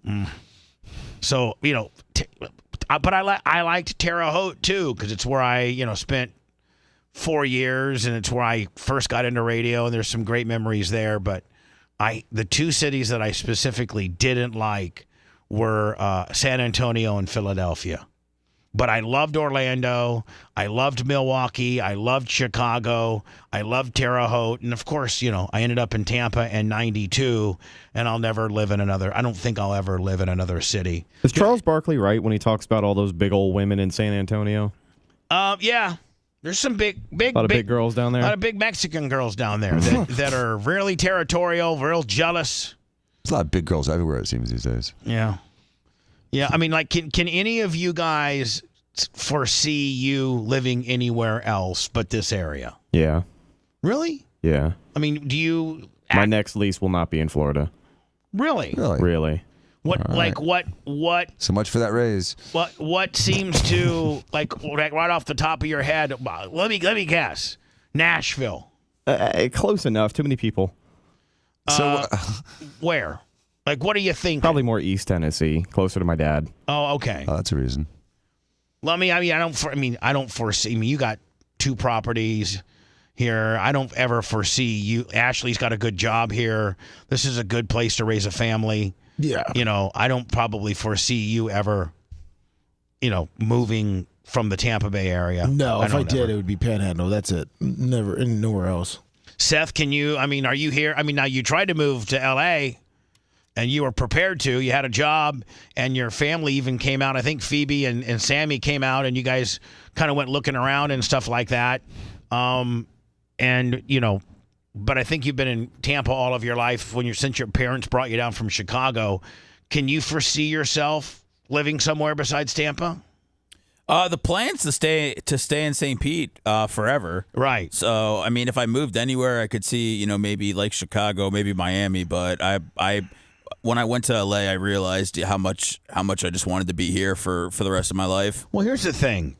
The older you get, the more network and the more, hookups and the more friends and things that you get. So, like, if you were to live in, Miami or the Panhandle, yeah, you don't have Dr. Dan that can just call up and, fix a broken nose, or you don't have Rick from SOS, Automotive that can put on a new, get you a brake job. Seth, you don't have Caesar from Rubber City that can throw on 4 new tires. We just got so many, having been here so long and getting so many friends and building up so much networking from lawyers to doctors to, automotive stuff. It's tough to move to a brand new city and not have any hookups. You know what I'm saying? I couldn't exist like that. It would be difficult. You could never move. No. I could move, but I probably wouldn't go further than Miami, Sarasota, Fort Myers. You are too close to your mother. You're too close to your brothers. But we've done business in Miami for years, and we've had places in Miami. I could absolutely live in Miami. I liked Orlando, but I don't want to live there. I do like Orlando. I tell you it's a nice town. I tell you what's turned me off in Orlando is their traffic. Yeah, it's horrible. It's just so bad. Going back and forth. Their crosstown system is twice as expensive as it is down here. It's insane. Orlando's traffic is as bad as L.A. I don't know how anybody commutes up there. Was it poorly planned? Why is it so bad? Because it's not as big as those other towns. I don't know. But it just locks up. And remember I don't know, the urban sprawl. Remember when we were at the Content House and we were literally 6.5 or 7 miles away from the Davenport Ale House, and it took 45 minutes to get there on a Saturday night. Yeah. Well, it's like Dr. Dan said, it's poorly planned. They did it the wrong way. They did it where they built all the communities and then they built the roadways. Where now they're starting to build the roadways first and then the communities. Yeah, Orlando sucks. Yes, it does. Absolutely sucks. I lived in Orlando. I lived in I lived in Altamont Springs. And then people there are nice. As long as you don't live on the Disney side of Orlando. Oof. You can't live on the Disney side of Orlando. Like west of it? No, like the Disney general area, kind of like the kind of like where we were. Right, west of it. Yeah, you can't live anywhere near Disney. You got to live, somewhere outside of Disney to even have a chance. Maitland. Yeah, Maitland's not bad. Maitland's not bad. So I was thinking before I go to words, and then we come back with a story that absolutely, even for those that don't like me here or don't ever want to agree with me, I was so dead on correct about Deion Sanders and the Cowboys job. I mean, for 2 weeks, it was part of the sports cycle from Michael Irving said that he just had a conversation with Deion to Shannon Sharp and Shay Shay. A lot of people had Deion going to the Cowboys. Not you. I said, I've spoke to Deion, and it ain't happening. If he's talking to Jerry Jones, it's so that he can better his position with the athletic director at Colorado. That's it. Like he's getting courted. You guys got to treat me right. Yeah, I mean, nothing hurts. I mean, nothing's better for your brand than for people to want you. Yeah. You know what I'm saying? Mm-hmm. You don't even have to tell your athletic director that you're being courted. When you're somebody as high profile as Deion, word gets out that you're being courted. Next thing you know, your athletic director goes to your president and says, "Hey, we're paying him 6.5, but we can rip up his deal. He needs to be a $9 million guy. We need to. This guy." They've attributed that he, during football season, brought in $125 to $130 million into the Boulder community. So, I mean, this guy is worth all that and more. It's very easy for Jerry Jones to say that Deion was never a serious candidate, but that's because Deion didn't want to coach the Cowboys. Right. If Deion said, "Yeah, all right, when you called me, yeah, let's set this up. I'll come. I'll talk to Stephen Jones. I'll talk to the whole organization. Whatever you guys want to do, let's figure this out." But he didn't want to come and coach the Cowboys because there's no way that Schottenheimer was the plan all along when they got rid of McCarthy. In fact, it feels like Schottenheimer is kind of I had to settle on it kind of deal. To me, it's he's not that sexy of a coach, is he? No, he's never been a head coach ever. Jerry Jones is banking on him being like his dad. Yeah. Well, I mean, Shanahan's getting like his dad, but it took him a few years. When I return, Lummy, I have a podcasting idea. Sweet. I need everybody to open their minds up. It probably won't happen, but if it could happen, I think it would be big. Does Seth get to be the co-host? Or No, gets to be the host of it? I mean, there's some Seth parameters in it. Uh-oh. But there's also some Dan parameters. Oh, okay. Right. Yeah. You're listening to the Bubba the Love Sponge Show. If you want 24/7 on-demand Bubba and the crew, go to BubbaArmyHQ.com. The Bubba the Love Sponge Show will be back after this.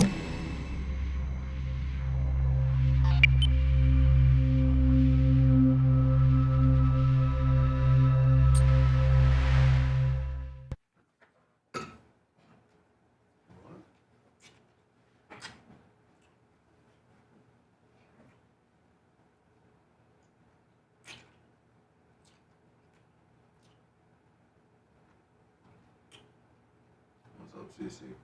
It's gotta be tough.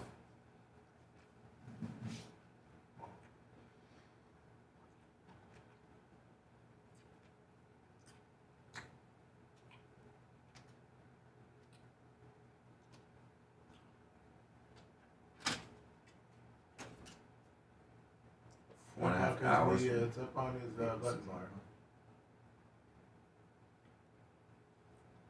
So I wonder how long Red's lease is. Just in the 5-year lease. Perfect.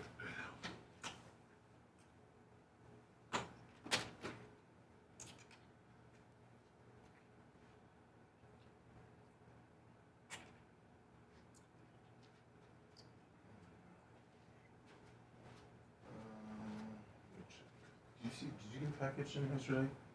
Did I get a package? Somebody said they sent some core water. Okay. But I would never bring that up because we are sponsored by Aquavieto.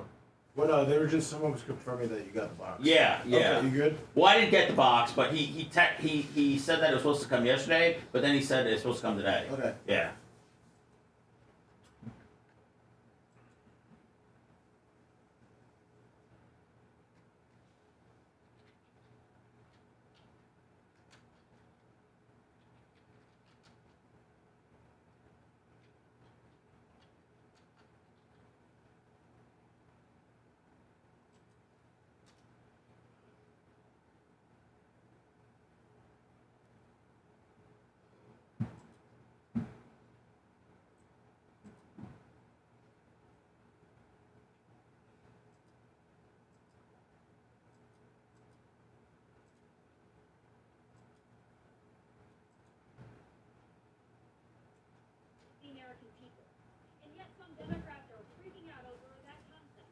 Yo.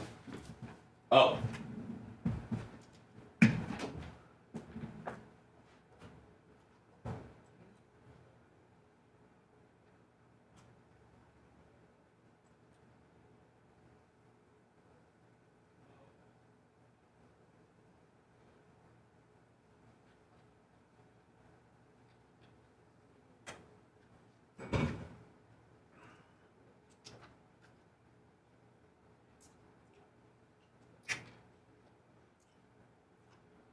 Yeah. A little quiet more.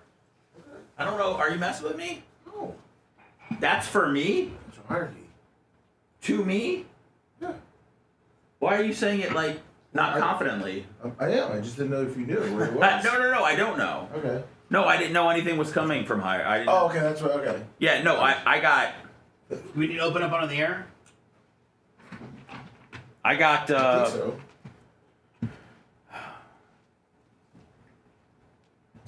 I was just making sure that wasn't. It's not obviously the Isn't same. Selena Gomez dying of like kidney disease or something? She had, I think, maybe lupus or Lyme disease. I think. What's lupus? Jeez.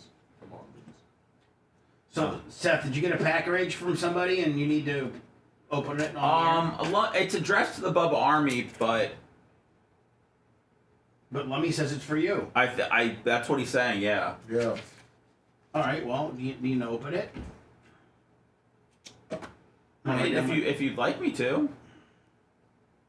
Seth Packridge. So I'll throw it over to you when it's time. It's cards. It's time. Cards. Oh really? Yeah. Oh hell yeah. Hell yeah. Do you have a knife? Oh no, I keep it at home in my sock. Here, I got one.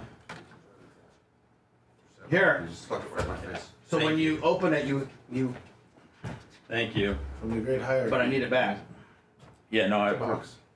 Oh, okay. Yeah. I mean, I don't Save think big money at Menards. I don't think we've had anything from PayPal, Venmo, or Cash App. I don't. We have not. We had from Cash App, but not from Venmo. Or Oh, hold on. I just got 50 from Fish on the J. all right. May we survive on packages alone? I'm just making sure. Probably Venmo, not. I'm making sure Venmo still works. What up, Permagrom? Hopefully, we don't have that same problem we had before.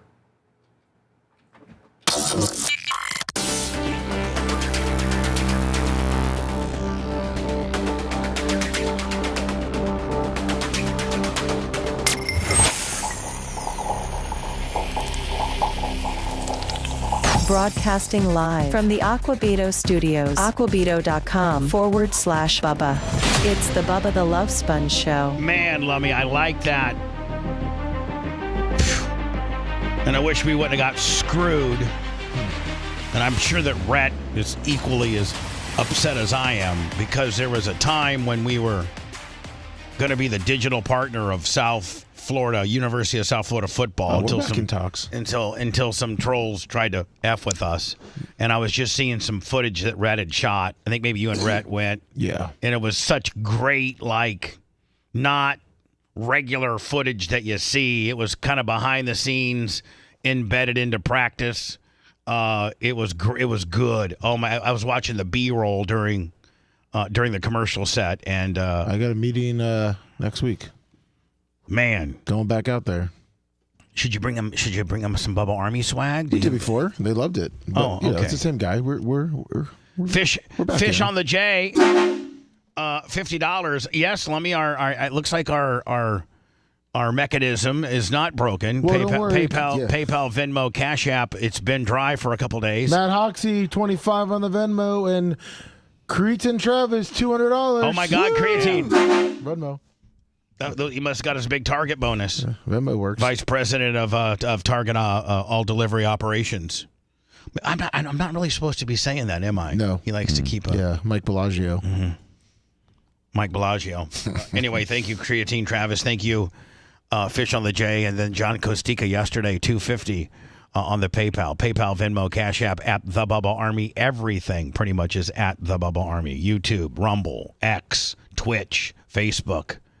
And then, of course, Bubba Army HQ is our main website, which you can go back and find archives and has an unbelievable search engine.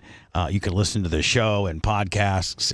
Basically, it's all wrapped up. Everything that we have going for us is pretty much all wrapped up with one-stop shopping at Bubba Army HQ. So my idea of podcasting would be, and we've done this before, so it's not like it's, super out-of-the-box mentality. It's just that I'm asking more in question form if we could ever do this as a one-off, maybe once a month, and that would be the ladies of the BRN, and that's where we Zoom, if we could engineer a Zoom with Ashley, Phoebe, Erica, Taylor, and maybe Romina. Aaron Griffin, $20 in the Cash App. And, maybe you need... Seth might have to be in there to quarterback that, or maybe not. I think Ashley... I think Ashley and Phoebe have some pretty good. I don't think Ashley hosting chops that they could maybe. You don't think Ashley could? I think from what I heard on the last time, which was totally cool. I believe Ashley's new position is gonna keep her off the air. Oh, Lum, is that? Did I do something wrong? No, it has nothing to do with No, you. not like a personal position, like her position in work. Yes. Oh, okay. So it's not like she's upset with anybody. Oh, no. Or mad at me. No, she has fun doing it. All right. Well, Phoebe is a natural host.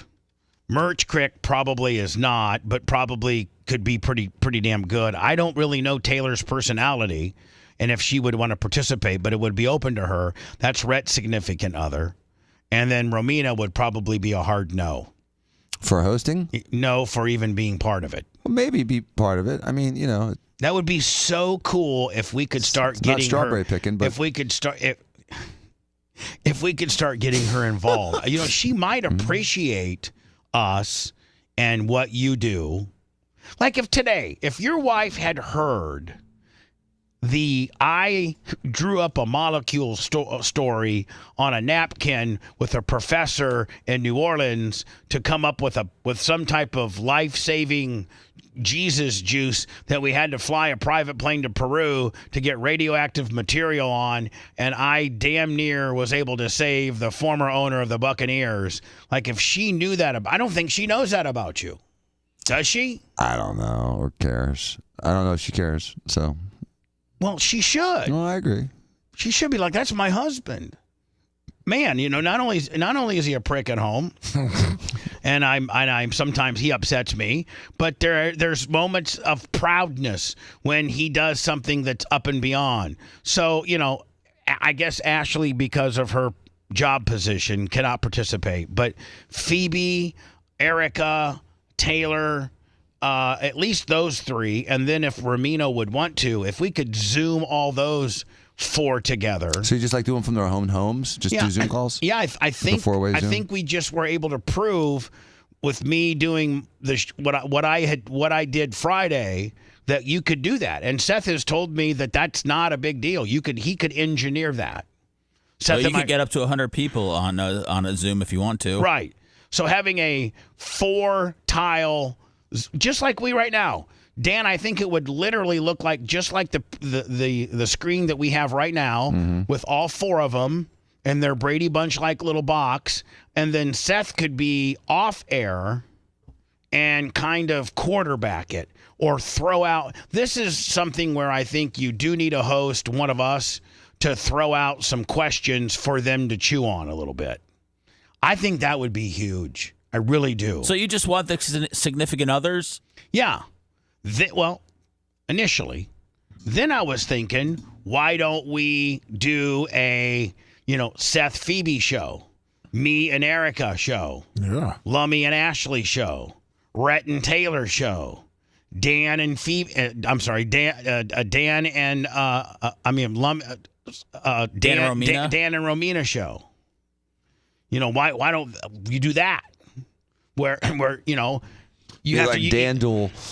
It would be like, each get a pistol. It would be like, we only do it once a month, so like, Seth and Phoebe would do 1 week. Eric and I would do 1 week. Lummy and Ashley would do a week. Rhett and Taylor could do a week. And Dan and Romina could do a week. I think that would be huge as well. Seth, what say you? This is your world that we're living in. One, my first pitch is the ladies of the BRN, with one of us throwing them topics, and then two, individually us doing a significant other show. Well, my first. This is open for discussion. My first issue, I guess per se, would be we did have the structure, the blueprint for the ladies of the BRN before, and it did have Maria Guatemala and Heather Wiz. And I did talk to Heather a little bit about this because I don't know. I think it got brought up or something, and I just said, I believe this should be a Zoom show because I don't think people should have to travel, 2 hours to come here and meet up and everything like that. And I think that would make it. Now, hold on. That's another wrinkle in the fact that we could do I don't want to say the fans, but we have obviously the ladies of the BRN we could do it two different ways. One, our women, like their possessions. And then two, Heather Wiz, Maria Guatemala, Ocala Farrah Fawcett, Not a Fan, Allie Peeled, Teese, Susan Poitras, just that, have that too. And I'm sure I've left some people out. Rainey, have once a month that we do, Party time with Party Kim. I don't think I'd put Kim in there, to be honest with you. That makes me want to put her in. Well, I mean, and here's the deal. Let me in the early collection of data, I would probably need the fine female listeners of the show to reach out to Lummy or Seth to let them know whether they would be interested or not in having this show. Now, it's not at the studio. It's going to be all Zoom. All remote. All remote. Yeah, Sunny Days seems like she likes it. All right, Sunny Days likes it. I don't know if Wizzy seems to be kind of like, she might be the longest tenured female scout and Big Gulp. So Wizzy, I think, has done something like this before at the other studios. Lummy, I think, or even here. Yeah, there you go. The lady listener roundtable. And so I would need ladies, and I would, I know Maria Guatemala would probably do it. I know that looks like Sunny Days would do it. I know Wizzy would do it. I know. I don't know. I don't know. I think a lot of the women you mentioned would do it. Right. I think so. Yeah. So especially Zoom. We organize that. We organize a Phoebe, Erica, Taylor, potentially Romina, show. And then we potentially do a Seth and Phoebe deal, standalone. Me and Erica, standalone. Lummy and Ashley. Now, could Ashley do that or no? Would she? I think so. I'll ask her though. I'll double check. Yeah. Before I answer for her. Rhett. Now, Rhett, I just threw Taylor in there. I know she's your girlfriend and I think she's locked in. I don't think she's, a girl that you're meeting at the Waffle House and not seeing again. I think she's pretty much locked in as being your girlfriend. Yeah. And would she be interested in something like that? As I'm trying to be inclusive to all significant others? I will ask her and talk to her about it, but I'm not too sure. What did she say about moving to Tennessee with you? Say it again. I'm sorry. What did she say about moving to Tennessee with you? Oh, yeah, she's down. I think they'll move to Tennessee before they end up being on the podcast. But just let you know, Rat, the invitation is extended. Thank you. Susan Poitras thinks it's a good idea. Dr. Dan and Dan, do you think possible? Do you think Romina would do a show with you? She may. That we that might help. It may. Bubba, come on. What? Why do you think? Why? I mean, why are you doing this to Dan? What do you mean? Why am I doing this to Dan? I don't know anything. Dan, you know why I'm doing this to Dan? Because Dan needs it done to him. I don't know anything about anything. But Dan needs to have. Hold on, I'm not just proposing a Dan and Romina show. No, I know. I want Dan. My mindset is I'm trying to include Dan and his significant other into into the fold of everybody else in their significant other. What Bubba's trying to do is have her have skin in the game. What I'm trying to do is to include Dan into what we're doing. Right. I mean, like, if I didn't invite Dan and Romina, then that would be probably problematic because Dan would be like, well, why do you invite me? Why am I chopped liver over here? And Dan's a major part of the show. Yes. No, I get it. It just seems like it's for her to staying with you, Bubba, to going to doing a show. It seems like a big jump. Like I said, I don't know anything about anything at all, but it is a big jump. Yeah, it is. But I know what Dan's saying about getting her some skin in the game. But here's the deal: it is a big jump. But I think Romina's disdain for me is because she doesn't quite know how all this works. Right, and someone may hate the Dallas Cowboys until they play for them. Right. And all of a sudden, they're a big Cowboy fan. Right. And they sell their red car and buy a blue car. So listen, I appreciate the Buccaneers more so because I know, Dan's dad was the longest tenured NFL doctor in the history of the NFL, and Dan worked for him for 4 or 5 years, the Buccaneers organization. So I have a little special affection for the Buccaneers, having known somebody that works for them. Well, that being said, I think Romina would be more mad if she knew everybody had a show with their significant other and Dan was not invited and nor was she. She may. So I can't go wrong by inviting them, and what she determines or whether she wants to do it or not is on her. That's completely on her. But to me, to extend the invitations, I don't think wrong. I think I would be viewed as even more of an asshole in her mind if I just didn't even give Dan that option to have him and a significant other on. Yeah. Let's agree. Yeah. Dr. Dan also has come up with a podcast idea. Oh, okay. Dan What's that? Duel. What? Dan Duel. Okay. 25-minute interview / podcast followed by an airsoft duel, 10 pieces, and you only get one shot at the end of the podcast. Everyone I interview, they have to do the duel at the end. That's awesome. I love that. Now I'm shooting that one right down. What are you talking about? That's the best hook I've heard to a podcast. I mean, that's the whole payoff at the end is the duel. You know what I mean? I think it would be fun. I also thought about another one, Bubba, is like catch. Because people, when they're playing catch, tend to relax. It's almost like a psychiatrist's couch.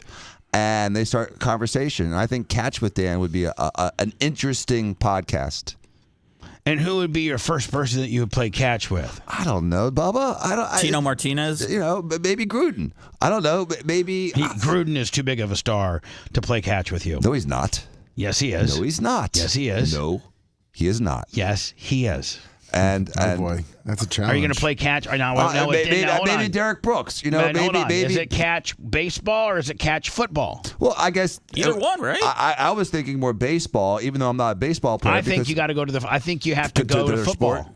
Yeah, it depends on the because person. Gruden was a quarterback's coach, right? And he probably can throw a football way better than he can throw a baseball. Right. I'm sure he can throw both, though. Oh, I'm sure he can.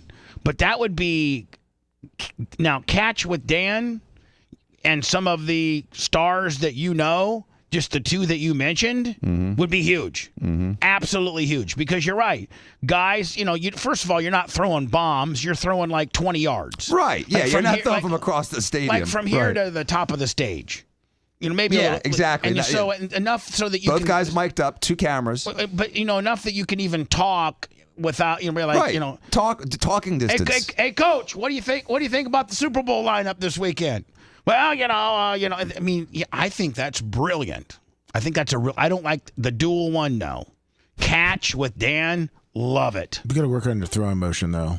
What do you mean? He had a torn labrum. That's what I'm saying, though. Make it more smooth, though. Yeah, I've been working on it, Lamy. That's what I'm saying. I think you can throw. I would think that you could throw a football better than you could throw a baseball. I can throw them both now. I couldn't throw a wadded up piece of paper a year ago, and I can throw both now. And I can throw both conversational distance. I can throw a baseball 60, 70 feet. I can throw a football, 50 feet, 60 feet without a problem. Hello, who's this? I love that idea, Dan. Hey, I love Catch with Bubba, Dan. Catch with Dan is greenlit. Dan, let's break off and do our own thing with Dan, Catch Us with Dan. Are you co-host? Seth, you want to get fired? You want to get fired? Well, I'm ready to go big time, Bubba. For going against the brand? I mean, if we're great, why not make the brand big time? That's what pays your check. We got to work on Dr. Dan's brand. He can make molecules, Bubba. What can you make? Shut up. You know what I can make? I can make you unemployed. Yeah. So that's why I'm searching for options here. Or a big, nice deer brown log. Hello, who's this? Make a track look nice. Hey, Bubba, it's Dave West Palm. Hey, did you see, I don't know if you're going to play it later on today, about the big shootout in Tampa with that guy, I think it was on the bridge. Yes. Yeah, it was actually yesterday when Lummy and Rhett were coming in on 275. It was happening on the other direction of 275. Yeah. And it was happening in the morning as they were traveling to work. And so, yes, we're going to talk about it. It ended up being a big shootout. I think the guy got killed. Are you going to thing? Steamy. What the hell? Hey, We got some sexy time talk here, Dave. So, no duels. Sorry we bothered They you, released Dave. the police footage of it. I don't know if that's what he was getting to, but they lit that guy up. Yeah. Can you get it to me if you can, bud? Yeah. Lummy, who's Ray's pool service? Is that Tease? It's Tease. Love it. She likes the idea. $100 from Tease. Love you, Tease. Is that the key, Bubba? Start putting people in podcasts, and then the money starts flowing. That's right. No, Seth. I think it's the key to continuing to build the podcast, and I think it's a key to having to be able to promote things other than us, but are associated with us. In my opinion, Catch with Dan, I love it. All of us doing shows with our significant other once a month. I love it. It's a little bit uncomfortable. It's something that we've never done before. Us, the fans, the female fans, or the ladies of the BRN roundtable with Heather Wiz and Guatemala and Tease, love it. Well, our significant others, less Ashley because of her job, but Phoebe, Erica, potentially Taylor and Romina. It sounds like it might just end up Phoebe and Erica, the Phoebe and Erica show. Because if Taylor, Romina, and Ashley say no, I know Phoebe and Erica would put on one hell of a show. I think that would be a good show. You mean together? Now listen, everybody's invited. Ashley, Phoebe, Erica, Taylor, Romina, they're all invited, but it's looking like there might be some no's in that. What about Seth's mom? She's interesting. I think Seth's mom and my mom. And my mom. Janie, Elise. And Arlene. Be interesting. Woo! Mamas of the BRN. How about that, Seth? Mamas of the BRN. I'm into anything that could make my personal life more difficult, so I'll sign off on it. And this is having your mom scheduled, then you scheduling with your wife for a one-off, and then your wife coming in with Erica and maybe some other girls. You're right. That's very difficult. That's getting close to faking my own death territory. That is. So anyway, I'm just throwing it out there. It's just an idea. I don't know if it's stupid. I think it's brilliant. I love Catch with Dan. I love that. I need you to get a date for me when I can do Chucky. I could even go to Chucky. Mm-hmm. We could even do it from there if we needed to. But I'd love to have. I think he would come into the studio, don't you think? If he's local, yeah. I mean, if he's around. I think he might be in town for the next week because they have some downtime before the Super Bowl. Because I know he does a lot of stuff up with Barstool now. I'm thinking though that it's going to have to be after the Super Bowl because I won't be all next week. I won't be here. I'll be live from my RV, but I won't be in the studio at all. Oh, really? No. Monday through Friday, I will not be in the studio. I will be live via my fifth wheel RV. So, and Macho Man, it's kind of looking like maybe the Cream Machine's not going to happen. And I understand why with all these curveballs you've been given with regards to this computer issue and what have you. I don't expect you to be able to build the Cream Machine as well. We haven't had a discussion about that, but I was just assuming that was probably a no-go. When did you need that again? What date? I would need it by a week from today. All right. Let me think about it. Okay, you think about it. No problem. Just for the people in this room, what do you think about Catch with Dan, ladies of the BRN roundtable, meeting the listeners, our significant others, and then us doing a show with our significant others. I like it.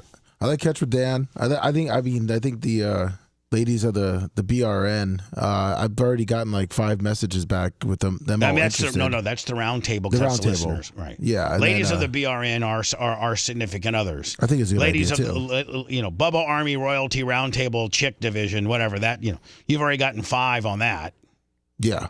I mean, keeping it once a month with the if we women. do that once a month, and we do the listeners roundtable once a month, we do probably end up going to be Phoebe and Erica once a month.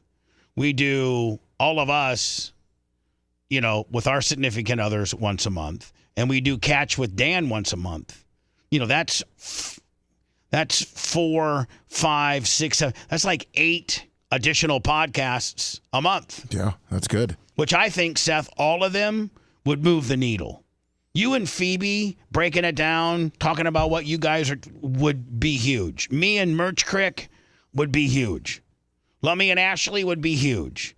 Dan and Romina would probably be the biggest. I have also Tara said that she has some ideas and she's down to help on any podcast. Also, Craig the Barber said he wants to do one with his wife and that you have no color on this podcast lineup. I don't have any color in my life. We got Dr. Dan. He's dark. Yeah, I'm not white. Come on, man. I'm anything but white. So, Seth, this is your world that I've completely thrown an atom bomb into. Yes. What is I got to go into words. We'll come back with the Jags' new coach, the Jets' new coach or GM. Jerry Jones talks about how Dion was never a candidate. And then, Lummy, we got to get into the Selena Gomez story as well. And I sent you the body cam. And the body cam of the cop shootout. So all of that by the time we get out of here. But, Seth, before we go into words, what is your initial thinking of all of these additional potential podcasts? I probably think out of, 7, 8, 9 podcasts that got pitched or talked about, probably 3 or 4 will end up happening. What would be your predictions as to what would happen? You mean the ones that would happen? You said 3 or 4 might happen. I'm just the ones you'd be most excited about. The ones that you're predicting might happen. Well, I'm saying I don't think Ashley is going to be doing anything with Lummy. Like I don't think Rhett's girlfriend, and I don't know her, and I've met her a few times. She's lovely. I don't think she's going to want to do anything just from Rhett's initial reaction. All right, so Rhett and Taylor are out, and Lummy and Ashley are out. I don't think that Romina's going to want to do anything, but you've got the thing with Dan. Okay, Romina's out. Oh, Catch with Dan? Yeah, Catch with Dan. Here's what you're thinking might happen. Gun show.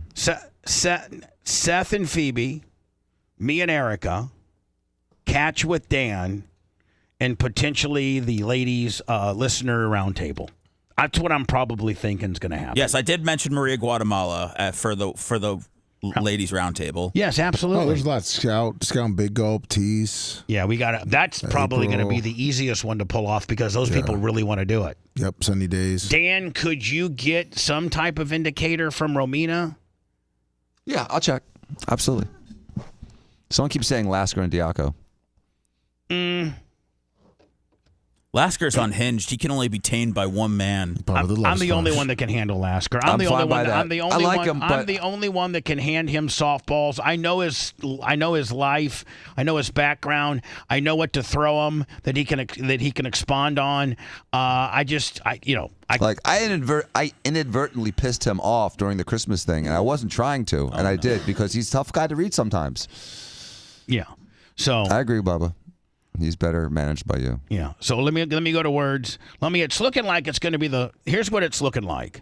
The lady listeners roundtable, the Seth and Phoebe show, the Bubba and Erica show, and Catch with Dan. Yes. That's what Seth, I think you're right. I think that's kind of what it's, and I think those 4 things would be huge. Huge. I concur. I mean, and the catch could be football/baseball. Depends on who I'm talking to and what they prefer. Yeah, just kind of like bust out 2 gloves of baseball and a football and say, pick your weapon. Dan, you could kick a damn soccer ball for the 30 minutes. I mean, you're you right. Could take that anywhere. Absolutely. I could do a soccer ball. You're right. I just play can't do tennis back and go forth back too. with a hockey puck. You do pickleball, Dan. Yeah, you pickleball, tennis. Pickleball with Dan. I'm really excited. I like catch. I could kick if we had to. I like catch with Dan because it's got it's a cat. No pun intended. It's a catchy feel. It's a catchy title.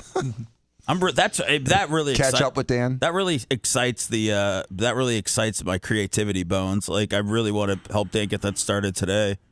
I just don't want him to hurt his shoulder. So I'll be fine, man. I've been doing the Bubba rehab, man. It's working. Dr. Bubba fixed me once again. Lummy, if he throws out a shoulder during a podcast, we're going viral. Okay. If you love that segment, then check out BubbaArmyHQ.com and do a deep dive on past shows. The Bubba the Love Sponge Show will be right back.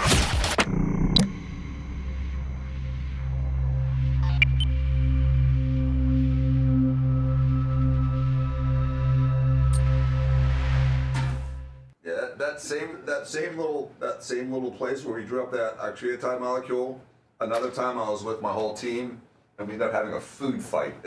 Like throwing food in this restaurant, a full-on drunk food fight. That works too. Man, food fight. We should do that here. Man, when was the last time you got into a food fight? Man, I couldn't even tell you. I don't even know if I've been in one. It's hard to walk away. Once it gets started. We were wearing a white coat. Yeah, oh my God. Doctors are heathens. Like an Andy Warhol painting when we were done. That could be nice. I'll buy that. Bunch of doctors food fighting each other. Food fight your fucking face, fuckers. You doing okay over there, buddy? You're hanging. We're gonna do your package too before we leave. Yeah, I'm sifting through the text messages I'm getting. I got a lot of people that are eager to do podcasts. Yeah, well, you can't host them. What do you mean? You got me hosting like 4 fucking podcasts after that. No, I'm not talking about. I'm talking about the other one.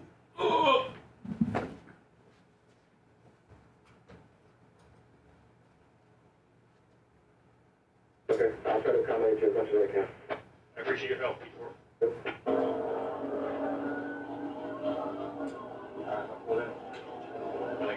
Yeah, they got 10. Right. Jet flight 99 are you with?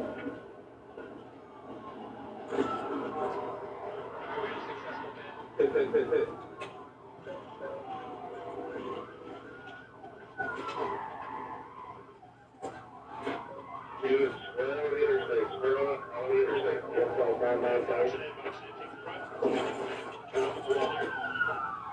Obstacle. Caution. Maintain cover. East. Orderly 10-0. Watch your crossing here.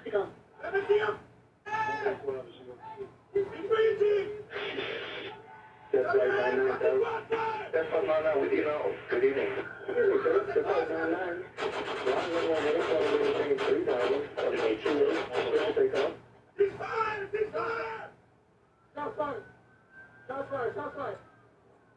We're following is a homicide.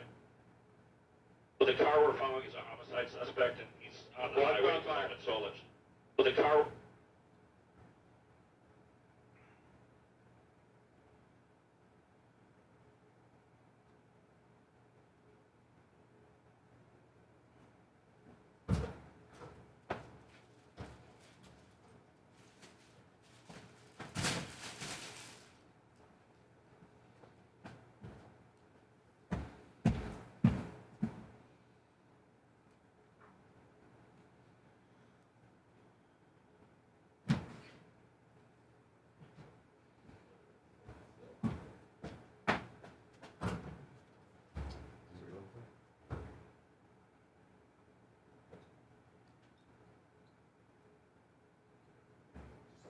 Yeah. Push that. Push the green?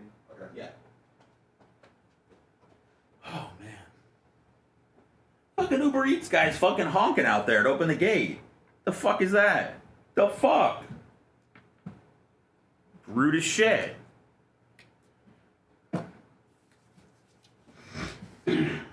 Oh, man.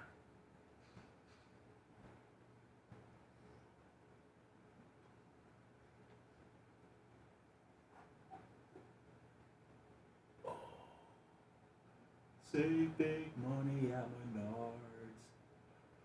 Menards. Dan Duel. Thank you, Creatine Travis.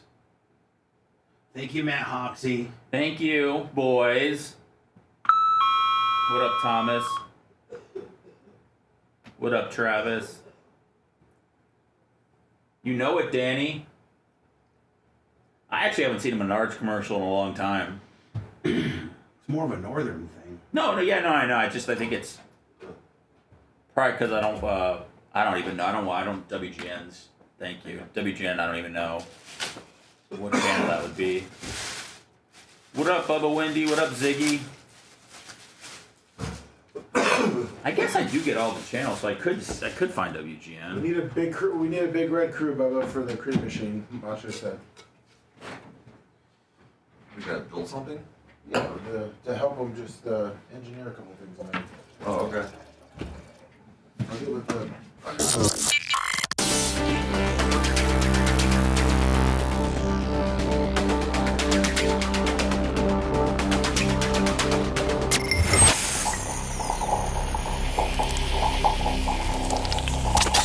Broadcasting live from the Aquabedo studios. Aquabedo.com/Bubba. It's the Bubba the Love Sponge Show.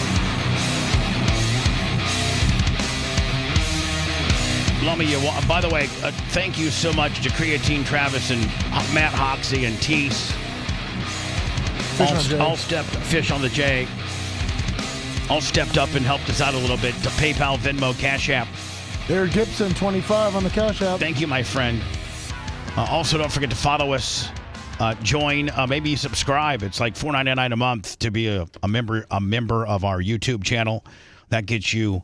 You can visualize every podcast. You also get some stuff that we do for members only over there as well.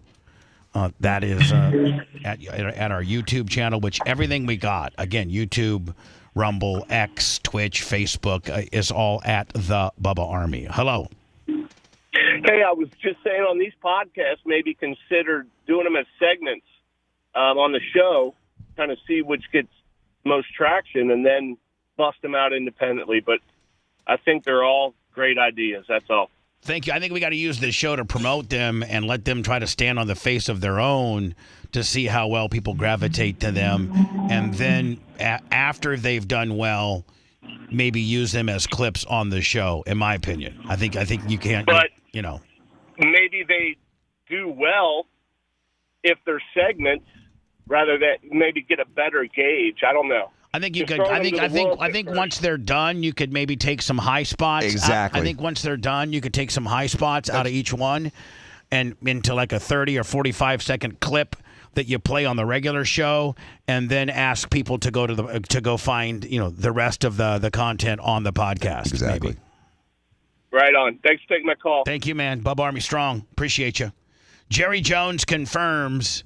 And even people that hate me in this building will say that I said all along that Deion was not going to be the coach. Even when people are doubling down, like Michael Irvin and was on First Take or whatever he was on, is like, I actually had a conversation with Deion, and he alluded to the fact that he could not tell you what that conversation was about, but he alluded to the fact that it was going to be that Deion was going to be the next coach of the Cowboys. There was that floating around for a few weeks. You said he won't go to the NFL. I said blatantly he's not going.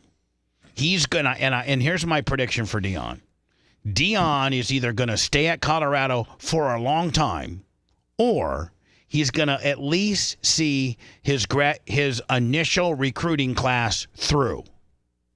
Did you see a clip yesterday? It was actually last week, where the president, I think it was the president of the university, walked into, it's a woman, and she walked into Deion's office and handed him a report.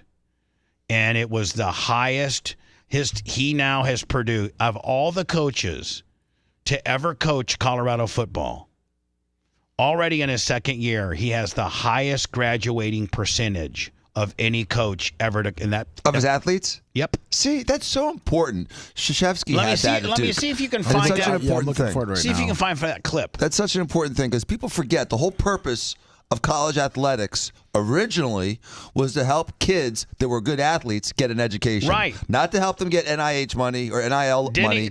Dion is like, I am going to take your boy and turn him into a man, and there's less than 5% of you on this team that's ever going to make it in the big leagues. But what you will have is an education. What you will do is speak to women respectfully. What you will do is polite. Teach them how to be citizens, men. He has a rule where his athletes have to sit at the front of the class. You can't wear tank tops. You can't wear slides. And he gets a report. When you find that for me, let me know. I will. He gets a report bi-weekly of everybody that's on the team's grades. Really? And he, in the second year of being there, he already has the highest percentage of graduating athletes of any coach ever to coach there. That's amazing, and that's such a great thing to have as a priority. Hello, you're on the air. Hey, morning, guys. 813-90 Bubba. Go ahead. I love what Seth's done with all the podcasts. They all have their own flavor. I just don't know if you thought about it, like every once in a while intermingling, like the Operation goes on the sports show 1 month, or Tuttle and Christian go on Operation Pigmentation 1 month. It's tough scheduling wise to get all that to happen. Let's establish, a few more good shows, really, really good franchises on the podcast before we start doing cross-pollination of said franchises. But, and I think that I think just peripherally we can come up with another 3 or 4 really strong podcasts, which will help the network. Let's do that before we got Kristen and Tuttle sitting in with Rio and Craig. But thank you. I appreciate. More importantly, I appreciate the fact that you're familiar with our podcasting world, and that you go and download. Whether it's Operation Pigmentation, or whether it's Stoner and Loner, or whether it's Tigs and Bids. But, you're familiar with our podcasting world. You know that it's drastically different than our broadcast world, and I appreciate you. Even knowing that. Academic director bows down to Deion Sanders as Colorado announces historic feat for student athletes. This is it, right? Yeah, it was an actual video. There's a video down. Is this right here? I think so, yeah. Okay, hold on here. Let's see here. You got to tell them the news. Can you tell them the news, please? Tell them the news. This is the most wonderful news. For the first time in the history of CU football ever will record over a 3.0 GPA. Yes, sir. Yes, sir. Ever. And every semester, what do? We go. Climb. We're setting the standard. We're climbing up. First time ever. First time ever. And so consecutively, the last 3 semesters, we've been rising up. The best. So I guess I misunderstood. I didn't really pay attention. That's right. Academic director is important. But again, the highest grade point average in the history of CU football is right now. That's saying something. No, that's good. That's not only coaching these guys up to play football, but that's coaching these guys up to be successful in life. Because all too often, grades don't really matter. What you do on the field does. I mean, you don't see Alabama touting, their grade point average. You don't see some of these schools. They tout their first round draft picks though. That's still cool. Yeah. You're right. Bubba, as an example, when I was Steve's here. Thank you. When I was in college, the academic director, Horton was his name. So if you were struggling in classes, all you do is just change your major, and they'd put you in pretty much underwater basket weaving. It was ridiculous classes, so your GPA was at least over a 2.5. So you could bring it up. Correct. Yes, that's ever. Except for your grade. the clips, the former. Yeah, absolutely. Tell them who you are so they understand. Oh, I'm Chris Livingston. I'm the director of academics for all the student athletes. She is her. She makes it happen. She has a wonderful staff. That it's unbelievable. See, and Dion is so smart. He uses social media. He's got such a huge presence. And look at people responding. The Rock. Beautiful, my brother. Like, I mean, that's And look, that's Real strong. J Money Mac. He replied too, Bubba. There you go. You're right. But we focus on these kids because not all of them are going to the NFL, but they're going to be professionals. And can I say this? Please. It helps tremendously when coaches like Coach Prime hold the guys accountable. He sets a standard, it's high, and then he holds them accountable. And we can't do what we want to do without you. Celebration should be playing right now. And I love it. God bless you all. Let me. Will you find me the clip where he cusses out the team and tells them, "You gotta sit up front. You can't wear slides. You gotta ask questions." I think he had this rule at Jackson State, and also he's instilled it in Colorado. Stephen Diaco. A very rare appearance from Stephen Diaco. What's happening? Are we in trouble? Usually, that's what it means. That's what it usually means when Steve is like Mr. Wolf, and when he gets involved means there's some. He's here to shoot down the Romina Dan podcast. No, now hold on. Now, Steve, did you hear my proposal by having Dan and Romina have a podcast? Don't you think that would help ease the tension between me and Romina? Okay, Steve's nervous laugh. Nervous laugh. You don't get that much. I know Steve's body language, and that nervous laugh means Bubba, let it go. He thought we were going to ease it with some barb talk. Yeah, let it go, Bubba. I'm just trying to imagine what that would sound like. It would. You know what? It would be awesome. It would be awesome because Dan would tiptoe through the topics and get her involved in his broadcasting career, of which now she has nothing to do with. And she would feel a bond, and Dan would be respectful, and getting that to happen is sometimes impossible. Yeah. Hi, who's this? Bob, it is Jeff from Customs. I had a question for Dr. Dan, if it's okay. Go ahead. Dr. Dan, I just got a call from the hospital. They wanted me to come in for an immediate MRI. I had an X-ray last week, and they found a mass near the base of my skull to the right side of the atlas. And they're telling me to come in literally while I was watching the show, I got a call. And they want me to come in for an MRI, and then they're going to find out if they want to do a bone biopsy. So I figured I'd give you a call to see what they're thinking might be. What does that all mean? Sounds like he has a tumor and they're worried about compression or a pathological fracture. Either which, the atlas is C1. It's the thing that holds your head up. That's why they call it atlas. And it's an important vertebrae. It's one of the most important vertebrae. And if you have a pathological fracture from cancer or a tumor, the neurological consequences could create a quadriplegic, and that high you die. Now, Customs, what led you? I'm fused at 3-4. All right, so did you go in having some complications and some pain, and now they've come back with you with this information? Well, no, I have a little bit of blurriness going on. I was losing some of the hearing on my right side, but I didn't know, whether a sclerotic bone mass, and Dan will explain what it is, can go cancerous or not. It could be the sign of a cancer, not necessarily that mass is the cancer. It could be also, inflammation causing the sclerotic bone. So absolutely you need to get it done immediately. Nothing's more scary though. Nothing's more scarier for a dude who us dudes don't like going to the doctor anyway. No. For them to call us and say you need to come into today immediately. Yeah, like that's that frightening. just completely. Well, they're telling me to come in. They're telling me to come in today. They want to get it done. Do it. Don't wasting time. I'd give you guys a call. Okay, well, listen. You gave us a call, and the doctor on the show said, "Hang up and get in your car and start heading that way." Well, I've got the appointment at 10:30, so I'm gonna head down there. But thank you guys, and thank you, Dan, a while ago for helping me talk my daughter through that spondylolisthesis. Oh, okay. You're welcome. Look at that, Dan. I appreciate everything you guys do. And, Bubba, that Bill Walton book back there that I dropped off was for you, by the way. Fantastic. I appreciate it.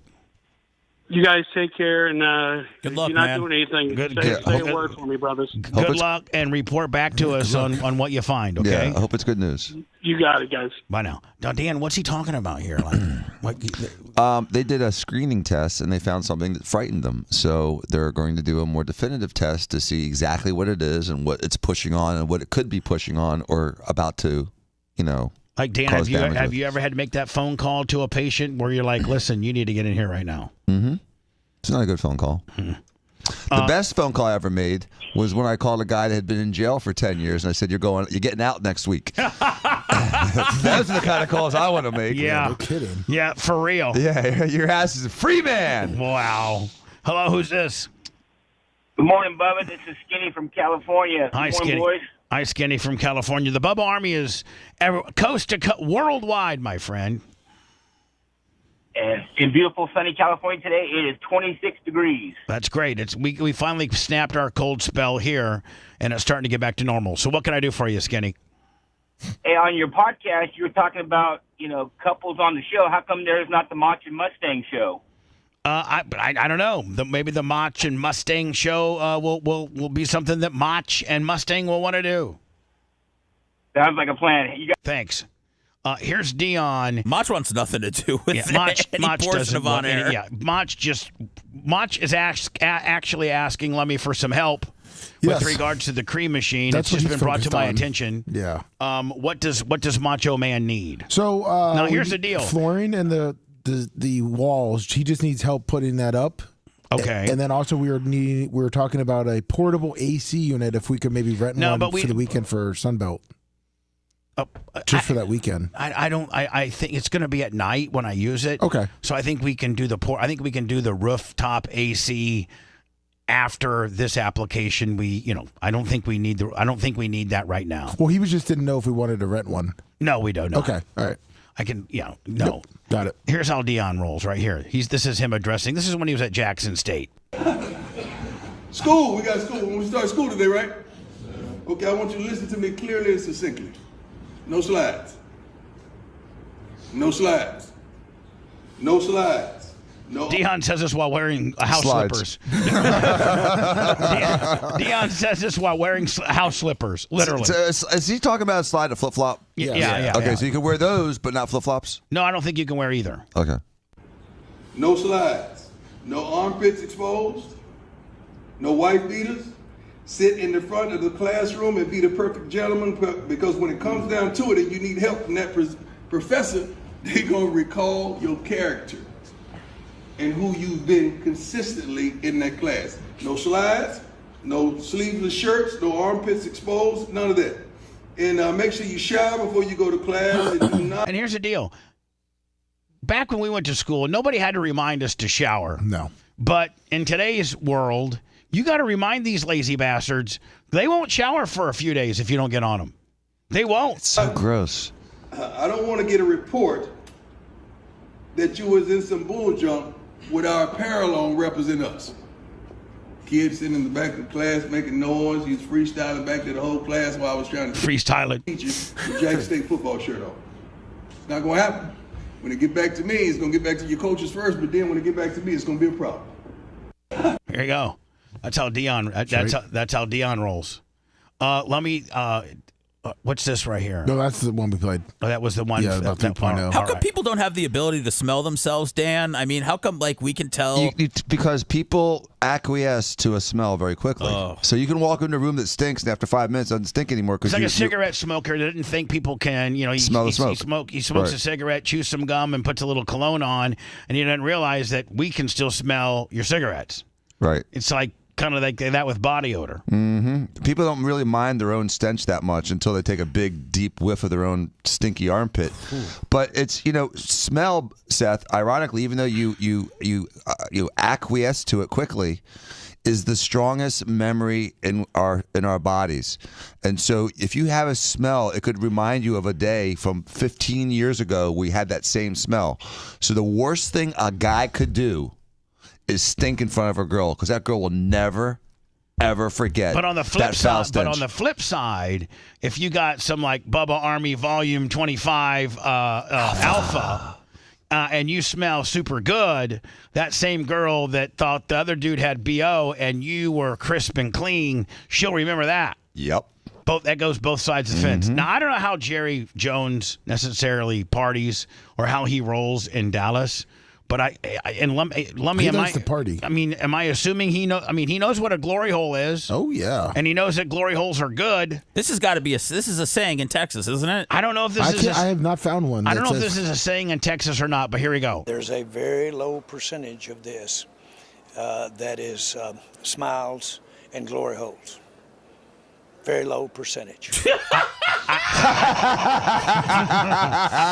I don't know that that's a saying anywhere. No, I think it is. He didn't make that up. It's not all There's a smiles very and glory low holes. percentage of Smiles and glory holes. Hold on, one more time, just so we hear it in context. Low percentage of this that is smiles and glory holes. Very low percentage. There's a very low percentage of this that this is smiles and glory holes. Look, no one Are we flinches, talking though. Are we talking about like the hunt for a new head coach? No, What's he referencing? Someone asked his reaction of Cowboy fans. How does it make him feel? How the Cowboy fans are upset? So he's saying there's a very low percentage of That Cowboy he gives a crap about it. Here is the former of just a few days ago was the offensive coordinator for the was it Bucks? I mean, was it offense or defensive coordinator? Offensive coordinator. Then he did the Bucks dirty because he came back to the Bucks and said, "Hey, I'm going to stay with you guys if you give me more money." And then he called back Jacksonville and said, "Hey, if you fire the general manager and give me more money than the Bucks just offered me, I'll be your guy." And that's what he did. Yeah, and that's really what this is going to come down to. To me, man, he doesn't look like he's head coach material. No, he doesn't. He doesn't. He looks a little nerdy. He looks like he'd be working at your law firm, crunching the numbers or something. It was honesty. I want to surround ourselves with people that are going to be able to tell you hard truths, be able to show you your blind spots, because that's really, like I mentioned, where growth occurs, when you can truly be yourself and be honest with looking in the mirror, knowing that process to get you there was clean and it was right, and the results will speak for themselves. And That's pretty rich coming from the guy that used his sick kid as an excuse to sneak off to that interview. Yep. He said his kid was He lied about his reasons to go to the interview. Yeah, he lied. Well, he didn't answer. He didn't talk to anybody because he snuck off to do the interview, and then the Bucks were trying to get a hold of him because he was supposed to sign that deal. And he asked for an extension to sign the contract for at least 2 days, and then he continued to no-show everybody in the Buccaneers organization. Meanwhile, he traveled up to Jacksonville, interviewed for the job, and ended up taking it. Now, the news had broke. People at the Buccaneers front office found out before Liam Cohen decided to fill them in. So by the time he called Todd Bowles to apologize, Bowles already knew. Wow. Yeah. I'm just waiting for the guy's eyes to pop out of his head. Looks like they're about to. I hope he goes 0-16. So it looks like Seth was kind of right on the Dallas term. It looks like. Hold on, Seth knows a thing or two about glory holes. From both sides. It's also a term referred for oil holes. The oil, like when you find oil. It's a glory hole if you find an oil in it. Yeah. Oh, and he's an oil guy. That gives the real glory hole a bad name. If we're having everything has to come from somewhere. Now we know the origin of glory holes. Well, I mean, yeah, that came from Shannon Burke, so he's a Dallas guy. John Costica, $100, Lummy. Thank you. If I'm the Jets, one of the pieces that I want as a young player as I rebuild. So the Jets hire Aaron Glenn as a head coach. He was the Lions defensive coordinator for 3 years under Dan Campbell. I think a lot of people were talking to him and looking at him. It was rumored to be that he might be going to the Cowboys, but I don't think anybody really wants to go to the Cowboys, and they had to settle for some ass bucket that's never been a head coach. Yeah, but DC head coaches aren't exciting. You know what I mean? Like, how many defensive coordinators became a head coach and had a really exciting team? Bill Parcells. Yeah. Bill Belichick. Bill Belichick. They're both DCs? Yeah. Rex Ryan. Dan, Ryan sucked. as right as you were on the Hugh Culverhouse molecule deal, you crapped the bed on that one. Sorry, Danny. I asked the question. Sorry, Danny. 3 that year. Yeah. In the first round. With Sauce. And with Jermaine Johnson. Jermaine Johnson, correct. And Brees now you talk about in the second round. So there are some decisions on your more talented young players that you have to make. Yeah. When does he need an answer by? If you're Aaron Glenn and you're trying to figure this out. Yeah. Aaron Glenn is not going to put up with head case Aaron Rodgers, ayahuasca. Well, he's just not. Oh, well, Aaron Rodgers said he gave up ayahuasca for this offseason. Okay, well, that's great. Yeah. But Aaron Glenn's not going to put up with his nonsense. I think you are. I think you're telling Aaron Rodgers you could have till the Super Bowl.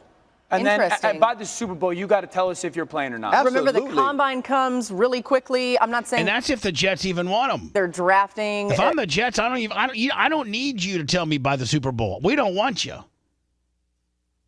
I don't think they want him. And that's okay. March. That's okay if you're Aaron Glenn, because you're trying to take control of it now. Hey, we'll restructure your deal down to $8 million a year, and we'll take you. We want as you a backup. Yeah, no, he ain't gonna take it. If they do, you got to let us know about the Super Bowl. Yeah, and the best thing he did, though, he didn't try to be cryptic about it. He was very forthcoming in that we've already had some correspondence. I like this Aaron Glenn dude. He looks like a pretty hard ass. I like this dude. He used to play. I mean, he was a first-round pick for the Jets back in the day. Way better than that. Yeah. Way better than that guy that came from the Bucks, that pussy-faced guy that came from the Bucks. So we'll move forward with making that decision. Man, I think I he was want Aaron corner Glenn to have safety. success with the. Yeah, Pete Carroll drafted him.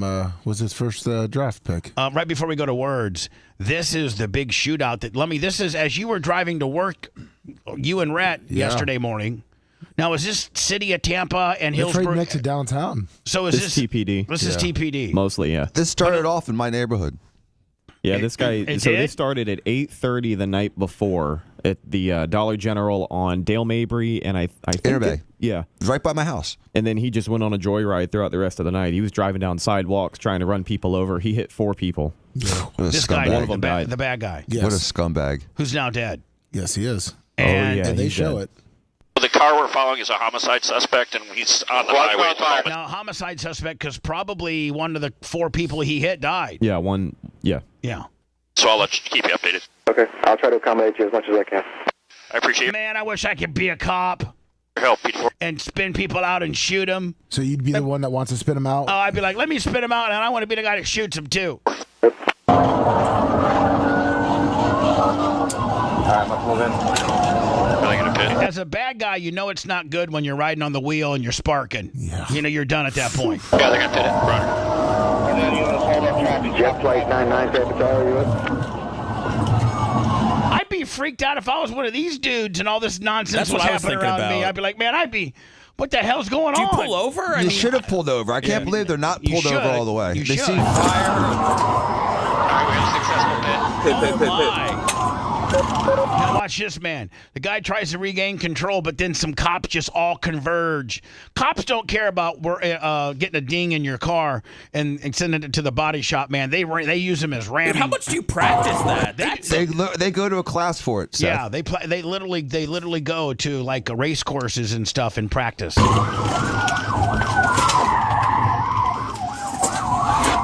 Units, spread out on the interstate. Spread out on the interstate. Now watch them This all whole just car's like, on fire. Now watch them just all pack up. Flight 99, Box it in, take the front. Somebody jump back.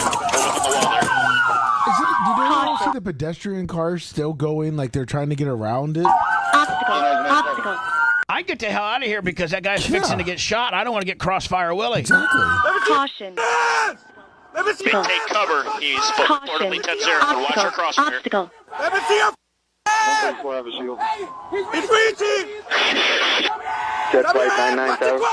Jet flight 99 with you now. Good evening. Good evening, sir. Jet flight 99. Fly runway heading, trying to maintain 3,000. Runway 28, clear for takeoff. She's fired! She's fired! You think they got him? Shots fired.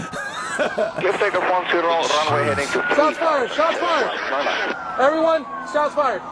10-3, heat down. Look how red hot everyone's brakes are. That's the whole police force. Yeah, that's everybody.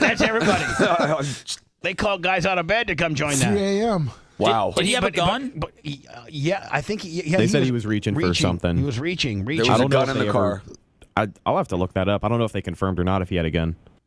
I think there was a gun in the car. I don't know. At that point, when you've ran over somebody, killed them, and you've been keeping the cops, been running around the county since 8:30 at night, and what was this? Let me like 4 in the morning, I think. It was like 4 in the morning, and you've been yeah. playing cat and mouse with the cops for 8-9 hours. I think their patience are running thin on you, and you've already killed somebody and hit 3 others. Yeah, you don't need a gun in that car. To shoot that guy. No, if he's moving, if he's going to hit the gas again, that's a clean shot. Right, and just him, trying to ram the cop cars and all that kind of stuff. Yeah. Wow. That's crazy. Did anybody find out the information as to who the bad guy was? There's a white guy about 50 years old. Jesse Rickett, 43, former, looks like he had a ton of criminal charges, just released from prison in 2022. Gee. For what? What was he in for prison? He injured three battery officers. on a law enforcement officer, battery on EMT, aggravated battery with a deadly weapon.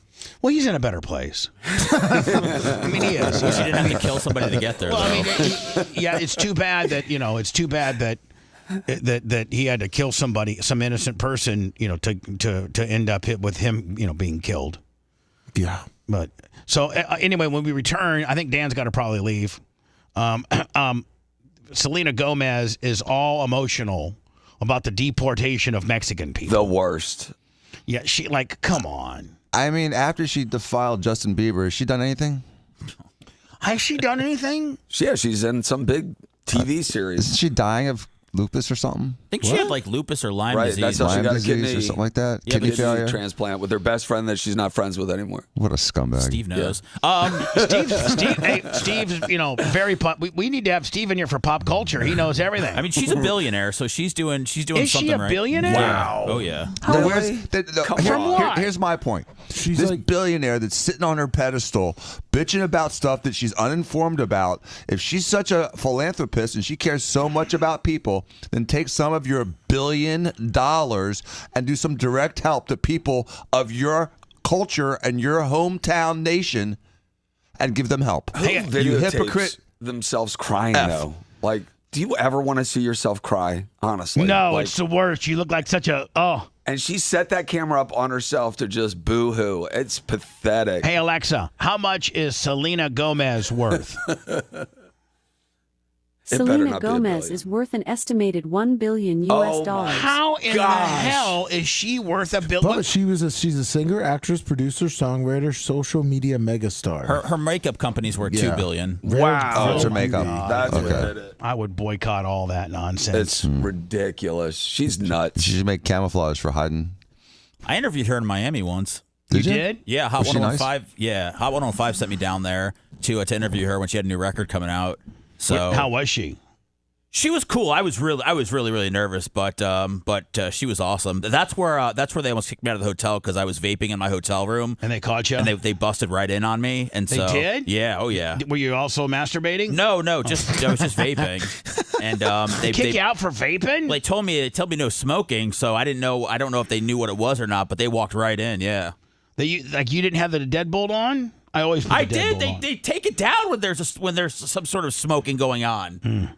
So that's my Selena Gomez story. Did you get kicked out of the hotel? No, thank God. I thought I was going to get fired and get kicked out and everything. But did you get an extra $250 fee for smoking? No. Sometimes they'll do that. No, they ended up not doing that at all. When we return, we'll go through the Selena Gomez stuff. She's very upset that her Mexican people are being. I mean, now these aren't just good Mexicans that have a job and are contributing to the workforce and the the tax code. These are, I think, bad Mexicans. Yes, the worst. I mean, bad hombres, Bubba. Criminals that are being taken out of prisons. Yes. These aren't Mexicans that got a full-time job and are supporting their family and don't get in trouble and maybe are here or not here legally. These are Mexicans that they're pulling up to jails and taken out. That's right. I mean, and I think she's from Texas. I think she's born in America. I think she's American citizen. She's not even real Mexican. Well, No, she's American. I think she's half a. She's half Mexican. She's half a Mexican. Yes. Okay, cool. I didn't know she was worth $1 billion. I know. Who was she with for the longest time? Justin Bieber. You know who I'm confusing She's with Bad her with? Bunny right now. The Mila Kunis chick. Yeah, she didn't do well either. She had a chronic disease.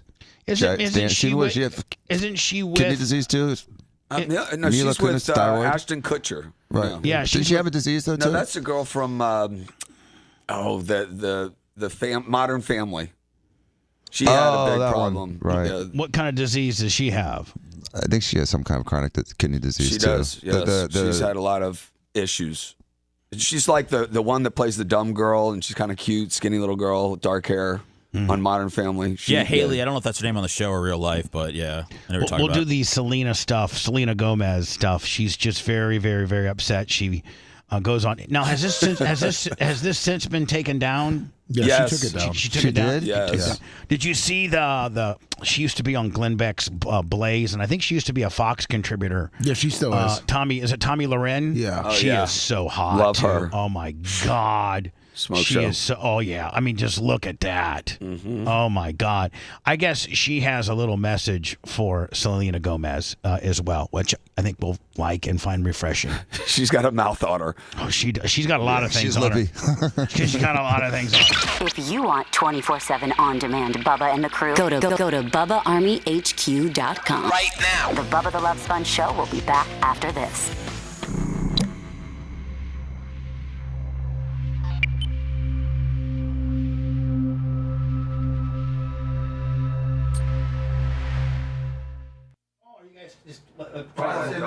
office later. I'm working. Really? Yeah. He's working. Does he write down what time you got there? Did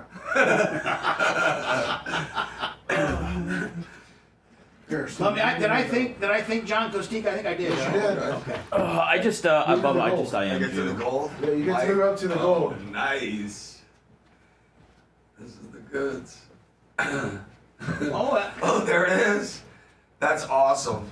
look at you, Kush. Look at how svelte. This is Latino guy. 2013, man. You look like you look like you should be part of Menudo. I was gonna say, Latino. You look like you should be part of Menudo. I didn't know how hot I was back then, to be honest with you. I wish I would have known. You're sexy. A little Banana Republic. Body hair. You look good, man. I was debating about whether A little suave over there. It's awesome.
Close your eyes, give me your hand. Do you feel my heart beating? Do you understand? Do you feel the same? Am I only dreaming? Or is this burning an eternal flame? Close your eyes, give me your hand. Hey, what's up, Lonnie? Seth, how you doing? Thank you. I'm doing well, man. It's great. Thank you. Rico Suave. Rico Suave.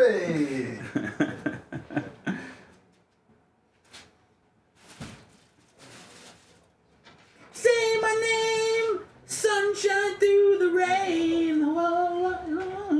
You can't, can you? I'm trying. It's hard. Do you want to open up your package after we do the Selena? You're the boss, boss. I'll be right back. You look like Ricky Gervais or something. Huh? I don't know, you look like somebody famous here. Thank you.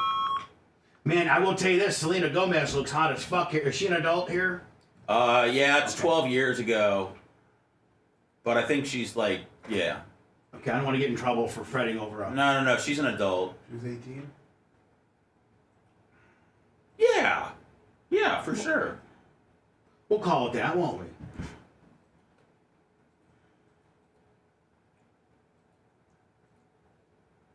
What's up, Tina?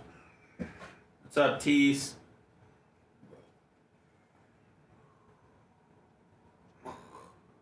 Eternal Flame.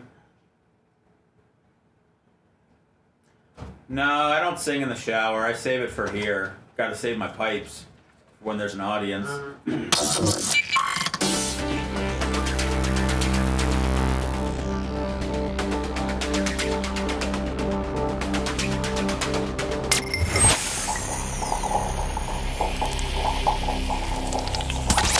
Broadcasting live from the Aquabito studios, aquabito.com/Bubba. It's the Bubba the Love Sponge show. Today there'll be a Clem Kush. Did we move Steve over to Danny's place with the Golden Mike? Yes, we did. Okay, fantastic. There'll be a Clem Kush today on Operation Pigmentation. Will be recorded, and then now is today a day that you're also going to record the conspiracy theory gimmick? I probably won't know until I hear from them. If I do hear from them, I'm not sure. Like I said, there has been a lot of communication. Did they just show up? If you don't mind me asking. Last week. I feel like they're taking advantage of you a little bit, just in my opinion. I feel like I need to represent you. You know, I feel like I need to represent you with these dudes. Kind of step in and be the boss and kind of take a little heat off you, get potentially what you might want to say out there, but through me, not you. Well, I'm guessing you could just Shakespeare off the deal. Well, I'm just guessing that they might not record today, which is fine. So maybe I'll just do maybe that you should text him and say, hey, are you recording today, or something? And that way you kind of could plan your day out a little bit better. Okay. No, I was just don't say okay. I'm trying to help you. Yeah. I mean, if you don't, I'm not going to force anybody to do a podcast at all. Seth did find his picture with Selena Gomez. This was 12 years ago. Boy, Seth, you look like look at you. I know. That's a great shot. Pretty good looking dude. I know. I didn't know how hot I was. Did you have leather back then. pants on? Did you have black leather pants on? Those were corduroy. Black corduroy. Yeah. Little off pink button down. Salmon. Little salmon button down with a little top button. Oh yeah. Little cheese showing. I was the big time, man. That was the first one I hit top 40, and Look at you. They send you down to Miami to interview Selena Gomez. I thought it was cool. That's pretty. That is cool. That's pretty strong. Sitting with a billionaire. And she is, her body language shows that she's into you. Oh, big time. Yeah, she was. Like, do you think that she wanted to take you back? Yes. I mean, yes, definitely. Do you think? Wow. Do you think had you been a little more aggressive, you could have had her, kicked out wide?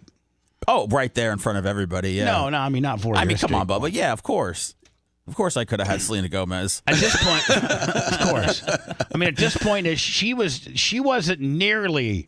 She was still doing her music. Right. She wasn't nearly what she's become. She was on the very, very early stages of her career there, correct? Yeah, but still, a star. Oh, yeah, of course, yes. Hi, who's this? This is Steve. Hi, Steve. Hey, Bubba. I wanted to tell you I love listening to you, for one, and a collab with Seth and Selena Bright Eyes would be beautiful. But what I wanted to give you a call about was that glory hole reference earlier. Okay. In mining and oil drilling, that's when they hit the big money. That's glory called hole. Their glory hole. So, again, even in the private sector, for those that are not in the mining industry, when you're on the right side of a glory hole, I think that's a good thing in society as well. So maybe glory hole came from the mining industry, because I got to think that the mining industry, I don't think that the settlers of our country had sexual glory holes back in the day. You know what I'm saying? I think I think sexual glory holes are invented back in maybe the 60s or the 70s or something. Right. They were talking about the glory of pumping all that money out of the ground or digging up all that money. Right, right. So, yes, Jerry Jones was using glory hole as a term of mining oil and hitting a big oil vein, so to speak, and that's a glory hole of oil, which is going to be a windfall of money, which is all good. Absolutely. Goes back to his oil drilling roots. Right. But we, most of society doesn't look at glory holes like that because we're far more sexual than we are oil miners. So, Oh, absolutely. I mean, when you think of glory hole, sir, what do you think of? I think of a man sticking his penis through a wall and through a hole, and somebody's on the other side taking care of it, and you're based on what you're into, it's a guy or a girl or it's whatever. It's kind of like Russian roulette with your penis. You don't know what the other side is, what it is. You just know that it feels good, and that's all you care about. Oh, jeez. I mean, that's my understanding of glory holes. Seth, how do you understand glory holes? Same way? Oh, yeah, absolutely. Stick your penis through a hole. What's on the other side? We'll find out afterwards. Or Male, woman. Or maybe you don't find out. Actually, maybe you don't want to find out. Sir, I'm assuming you have the same, mindset with regards to glory holes. It's not about a landman that has the mineral rights to your grandfather's back 40 in Texas, and he hits a hole that's got a lot of oil in it, and that's a glory hole. That's not what any of us think. I don't think. No, I'm not drilling for oil in Florida, Bubba. No. Appreciate you. I wonder when glory holes. I'll look that up. Like hey Alexa, when did sexual glory holes become a thing or were invented? I'm not quite sure how to help you with that. Yeah, of course you don't. Let me ask her. Hey Alexa, what's a glory hole? Oh, I think it's from the 70s. Nope. Can you say that again? Lummy Bing knows. Hey Alexa, what's a glory hole? I don't know that. Yeah, she is. Lummy Bing, go ahead. The first documented instance of a glory hole was in 1707. What? In London, England. Benjamin Franklin was getting glory holes? Yeah. Our founding fathers were glory holers? And there's also been, historians have traced the first appearance of a glory hole all the way back to ancient Egypt. But the first known documented one was in England. I got to think it's so much. I got to think that men have really liked their penises for all of time, and so you just invent new things that you can do with your penis. And at one time, somebody said, "Hey, let me stick it through a hole and see what's on the other side." I don't get it. Well, when the cave women were saying no, they had to start sizing things up, I think. So yeah. By the way, Bubba, what do you think about a 10-part series of the origin of the glory hole? Do you think that we might have something there? Yeah, I think we could. I mean, and now is there any glory holes like I think famous ones? Well, here's the thing. I sent you the Egyptian hieroglyphics. Oh, you did? Yes. Okay, thank you, Lummy. This is an Egyptian Okay, so, but what I see it, Lummy. I don't understand, Lummy. I see it. And then there's also here. I'll send you one from the Greek and the 460 Hold on, BC. Lummy, help me. So you see the little or even Steve, who's smarter than all of us. What is that? Yes, that's the penis. Yes, correct. That's the penis. And then see the little hole in the wall. Well, what's this right here? Like, what's this? Maybe that's the back and forth motion. Yeah. That's the motion. And then this shows you that it could be a guy or a girl. Yes. On the other side of the hole. Now I sent you. That's hieroglyphics from the Egyptian days? Yeah, then I sent you Greek from the 460 to 425 BC. Yeah, I don't think we could probably show that one. That looks. Oh my gosh. Yeah, that looks like a girl that's squatting over a flower plant pot with. Which shows it's in the bathroom. Oh, okay. Maybe that's why glory holes have been a bathroom thing. You know. And then they would use that little cover right there. That would be the cover over the hole. Okay. So you would know that that's what that hole is. Okay. Yes. Okay. Does this show that women have been holding out since the beginning of time? I think it shows that women know that we really like oral, and they'll make us jump through some hoops to get it. rather than it'd just be so much easier to get oral just one-on-one instead of having to stick it through a hole. Yeah. You've had a chance to see so this video is the rebuttal, by the way. They asked Tom Holmes about Selena Gomez. Yeah. By the way, we probably should play the Selena Gomez by itself and then get the reaction from Tommy Loren and Tom Holman. Tom Holman, the new border czar. And boy, he's really he's really tightening up the ship. Yes. They said that there was a report that says that there are the least amount of people ever trying to get into the country right now. They've reported under 600 people since last Monday trying to get in. We were having remember there was 30,000 a day. Yes. Yeah. At peaks, that's right. I just wanted to say that I'm so sorry. Oh, this is so bad. How many people are getting attacked? The children. Now, it's not my understanding that Border Patrol and ICE and whoever's rounding up these Mexicans and Hondurans and Colombians, that they're not attacking children and they're not even attacking the people. They're just peacefully going in and rounding up criminals. It's the most absurd thing I've ever seen in my life. It's pathetic. It's ridiculous. So if you want to say too, because I'm not sure if Tom Homan said it in this clip that I sent you, but he did say last night, if people are going to say that ICE is not allowed to go to schools, which every other police force can go to school, but there's still 15, 16, and 17-year-old gang members committing crimes. All right, hold on. So I don't understand. I'm so sorry. I wish I could do something, but I can't. You can do something. Go with them.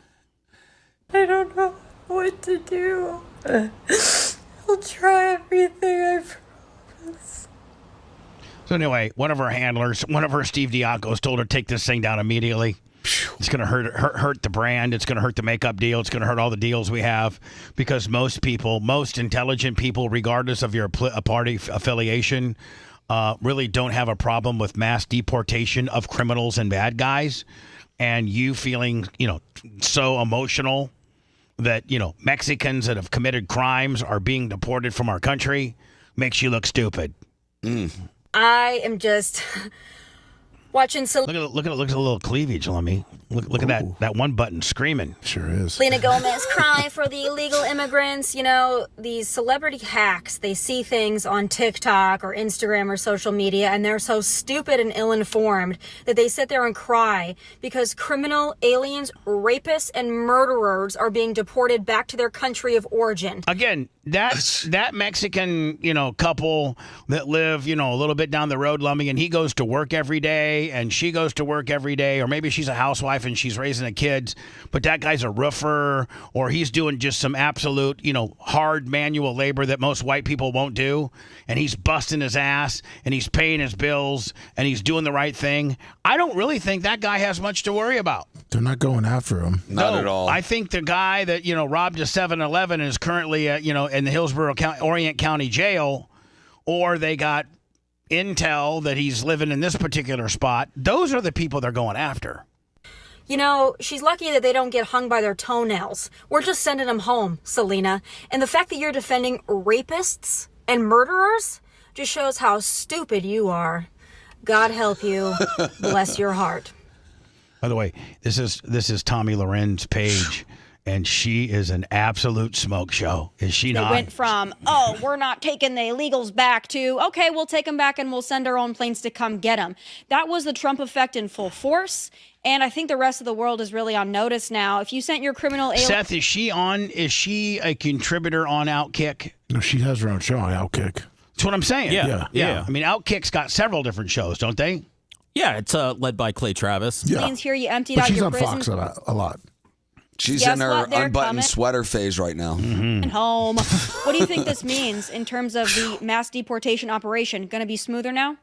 Yeah, absolutely. I think it sent an incredible signal. And this is what they're doing. If you notice, Tommy, and I know this because I do a ton of interviews and I'm always trying to get people to talk to me about stuff. And most of the people who are up for nominations, most of the people who need Senate confirmations, most of the people entering the administration, they didn't really want to talk. There's one exception. That's Tom Homan. And the reason why Tom Homan was out there and he was talking to everyone is because he's broadcasting to the world. That's why he's out there with Dr. Phil over the weekend.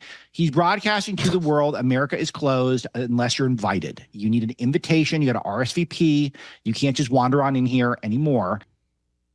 Here is, I think this is the clip that the guy is referring to.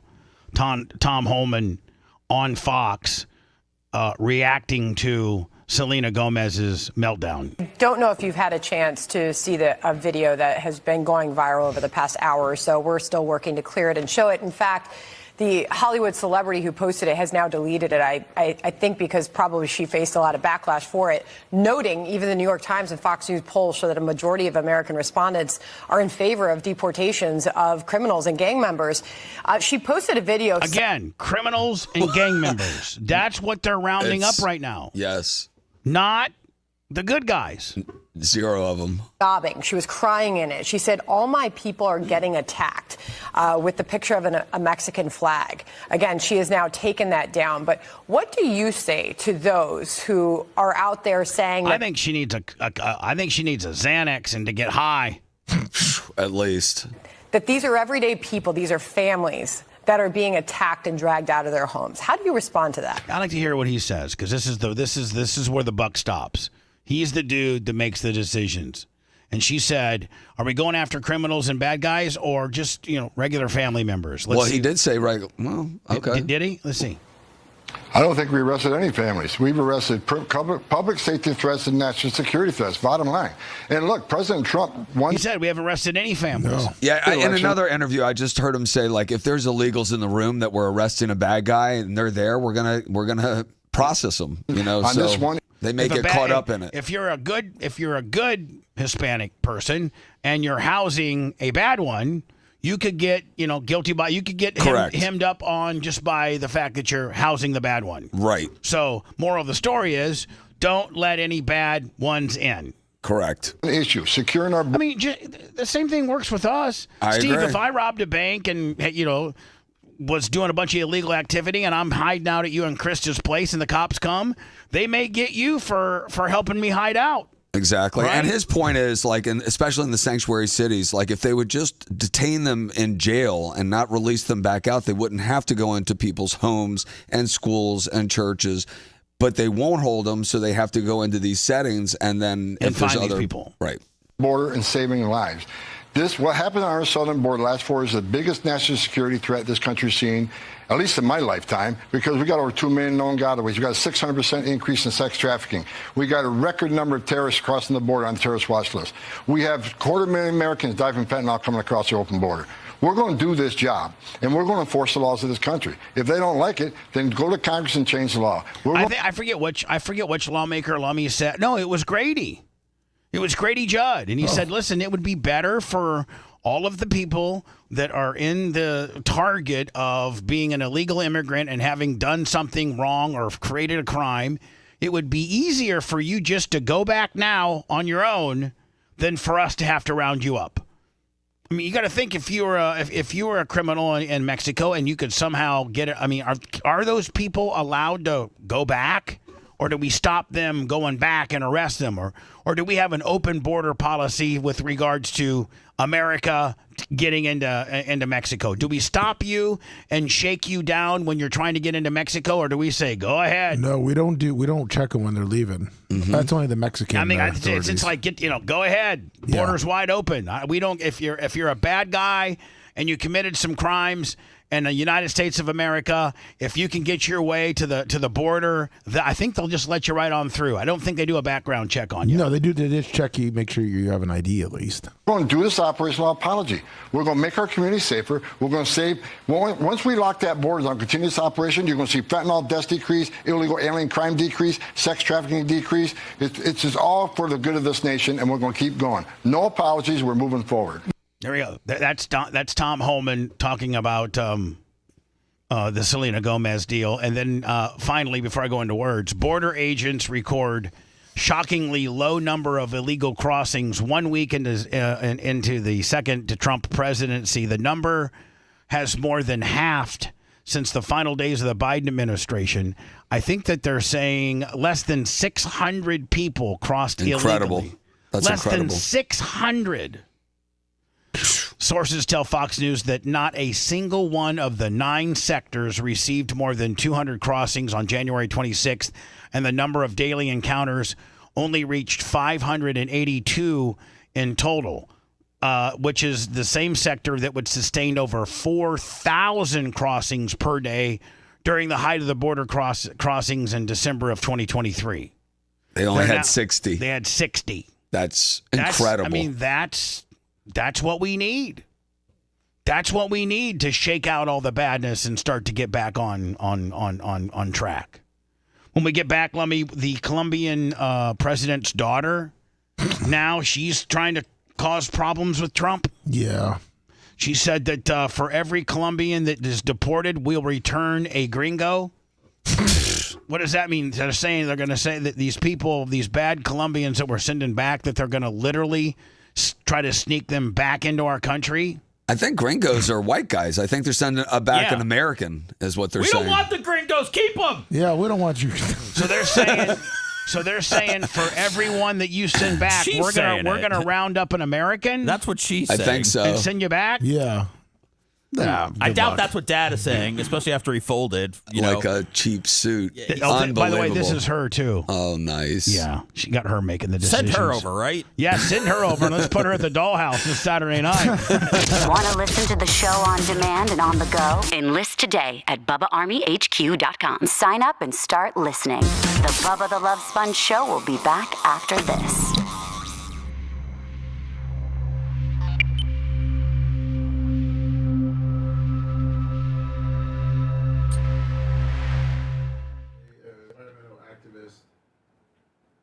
What a clown. And that president looked like such a wimp after that. I mean, and did you see AOC saying, oh, our coffee's going to go up? It was like she didn't wait 15 minutes to go on the attack. Coffee was at 40 year. It was up 40% for the last couple years. I know, but now she's going to, right. Now they're going to make a big deal about prices being up. Well, they said, why isn't inflation down yet? In 5 days. Oh my gosh.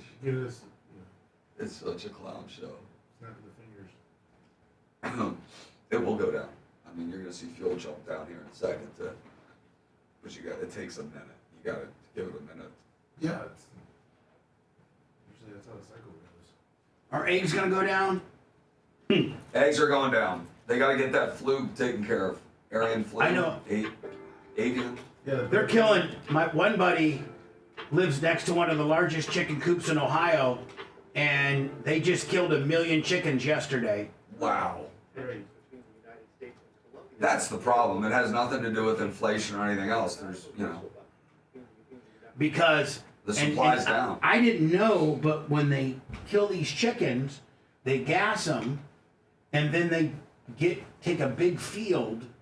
And they don't even bury them. They just lay these chickens out there on the field, and then they put 2 feet of mulch underneath them, and they create. And within a week, the chickens are completely decomposed, and they use it as a compost. Really? For the farmers. Even the bad ones that are. Yeah, even the bad ones. I guess that's wild. The maggots and everything didn't know that. Eat all the bad stuff out of the bad ones. Huh.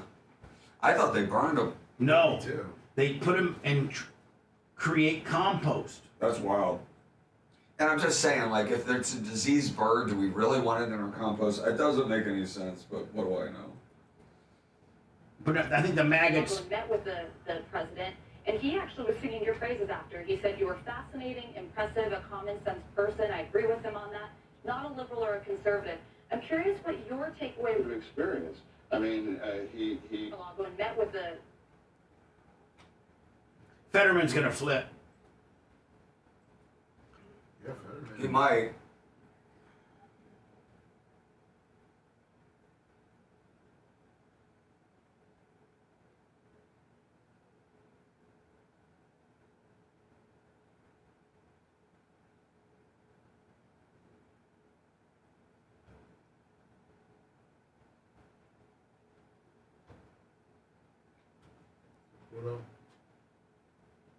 So we're on break 6, so we can take the next one to about 40, 5. About 45. Yeah, we should be good then.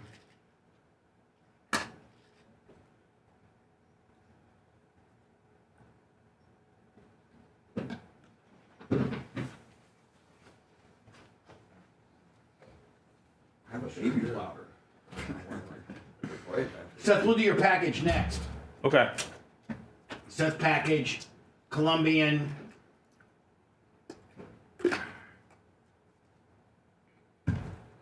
Colombian daughter. And then the girl that was part of the P. Diddy gimmick.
Broadcasting live from the Aquabito Studios. Aquabito.com/Bubba. It's the Bubba the Love Sponge Show.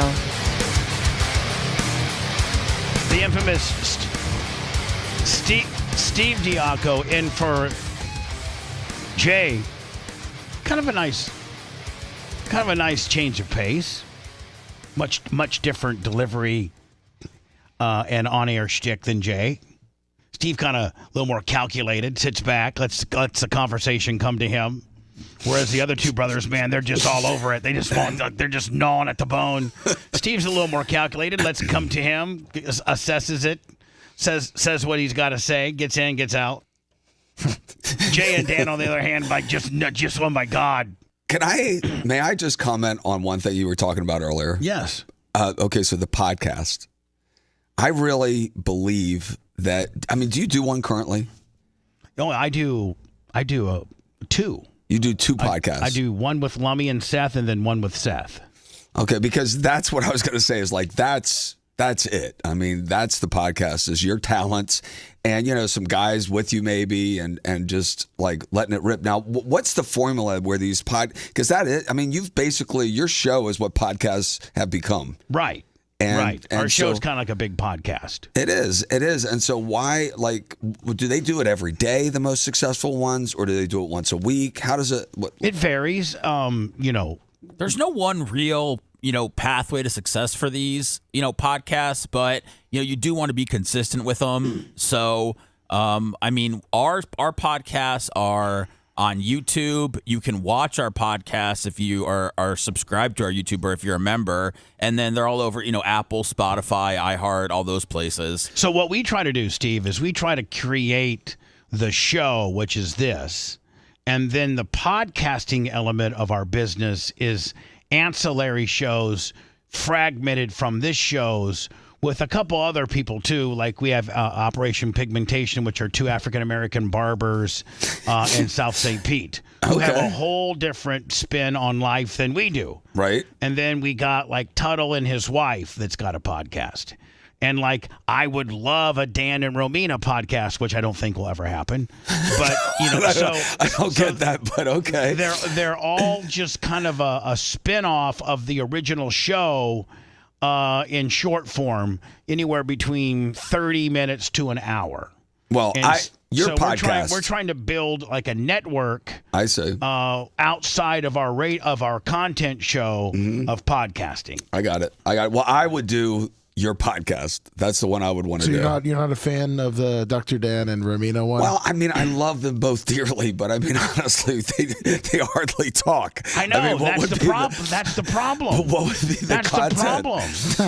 But Dan entertained it. Like Dan didn't shoot it down. Everybody else shot it down, but Dan didn't shoot it down. I think it'd be great. Maybe I think it would be an olive branch to his wife. No, to his wife, but also to show her the inner workings of what we do and how it works. And I think it would bring Dan and his wife closer. Because like you said, they hardly talk now.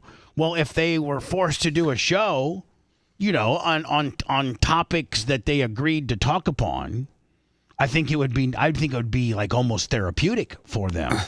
Okay, let's give it a swing. It's gonna end up going through you. You're gonna be the guy that at the end of the day, the way the Diaco family cog of gears work is that you got Dan as a gear and you got Jay as a gear, and they're intertwined, but a lot of times you got to step in and be like, okay. He's not green lighting a Dan and Romina podcast.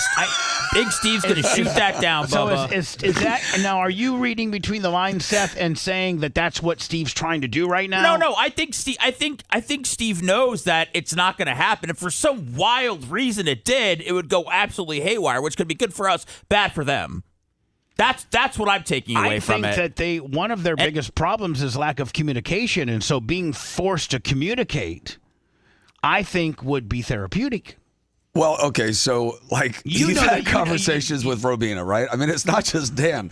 I am very close with Romina. We get along beautifully. I love her. She's the most ride or die woman I've ever met in my life. And what she doesn't realize is but she's not easy to talk to. I know. So making Dan become more in tune with being able to communicate with one of the reasons why you and your wife have been married since college. She was your college sweetheart, is that you have completely opposite of the effect. You and her do not have any secrets. You guys communicate wonderfully. Thank you. She's included in everything that you do. Pretty much. And that's a recipe. Have raised two great kids. But she can talk. I mean that girl talks. I know, but so can Romina. Doesn't. Romina can It's her talk. second language. She can talk. Okay. If you were to bring up topics that she knows about. Maybe you are at this point, and I do know Steve Diaco talk. Maybe Seth is right in that you're trying to kind of come in here and politely back me off this idea because you know deep down that it's never going to happen. She's never going to say yes, and Danny probably won't even ask her. I don't know any of that. I don't know. We'll see. It's just I just struggle trying to listen to that one. That would have to be. Oh, I think it would be brilliant. Maybe. So if Dan could open up and say, hey, it's the Dan and Romina show, and Romina, let's just get right to it. What did I do this week to piss you off? Right? That would be good. Well, Donnie, let me tell you what you did. First of all, you pay too much attention to that stupid show. You need to become more present, Donnie. I'm tired of doing this all on myself, Donnie. Donnie, you must reprioritize your stuff, Donnie. Why don't you play the role of Romina Bubba on the podcast? I think actually Krista could play the role. I think it could be the Dan and Romina show played by Krista. Now that would be amazing. Yeah, that would be funny. And those two, their banter's incredible. Actually, that might be the show, the Dan and Krista show. Yes, because I mean they're close. She is one of the very few that will tell Dan no, or shut up. Or you're wrong. Yep. Or it's not like that. But they are very close. They've always gotten along. They are very funny with each other. Yes, that could be funny. Because Dan's closer to you than he was Jay as far as age. There was I don't know how many years where you guys all lived together.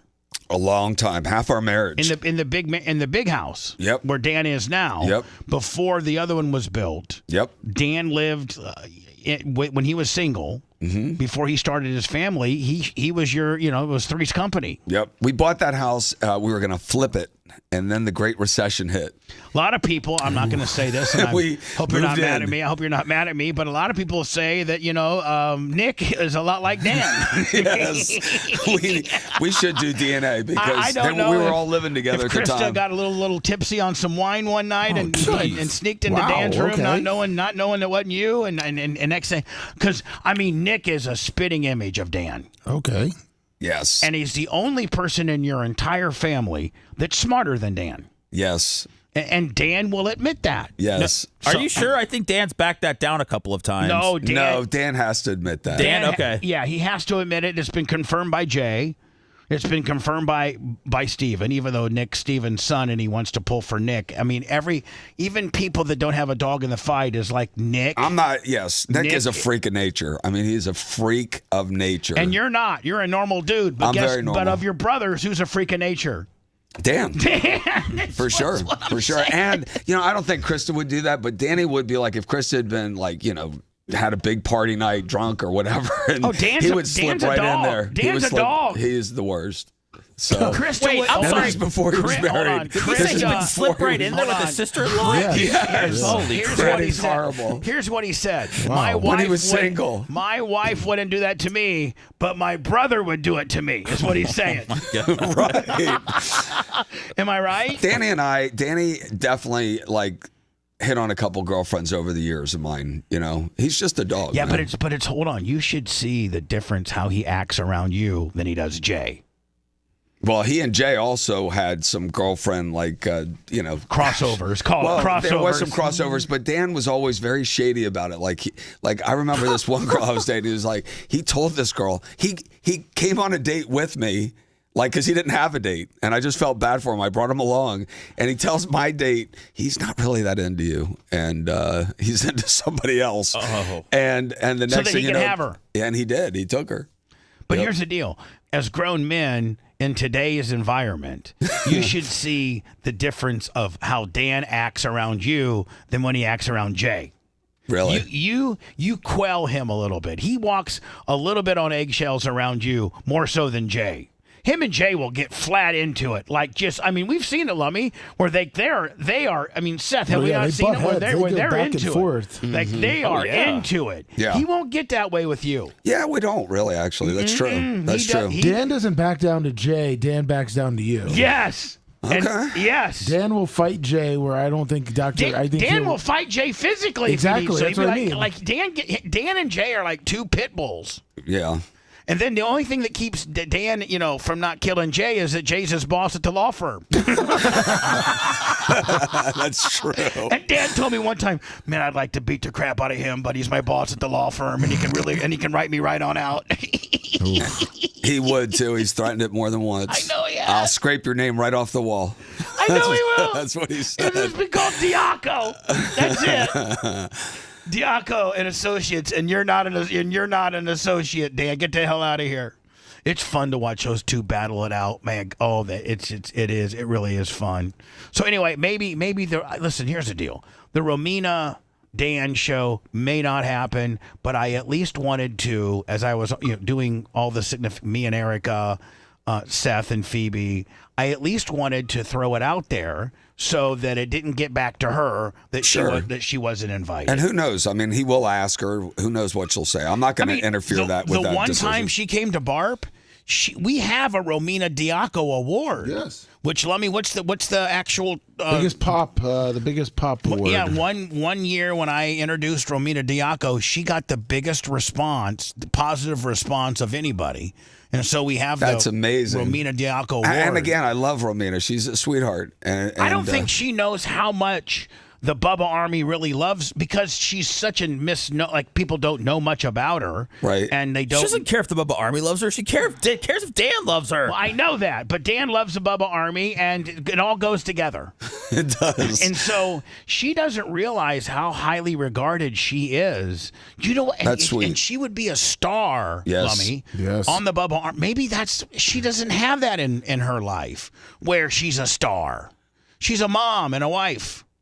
You know, she's not. But you know, if Romina had like fans and stuff, you don't think that might be a good thing? Well, I don't know. That might, give her a big head, and That's Dr. true. Dan Next may thing you not know- want that. What do you mean fans? Like dude fans, Bubba? Yes. Yeah, like as soon as they see her on camera and how hot she is, She's they'll on be like, social "Oh my media god, now, oh my god, I'm now following Romina Diaco on Instagram. I'm a huge fan. Romina, I heard you on the show. You were great. You're beautiful. My god."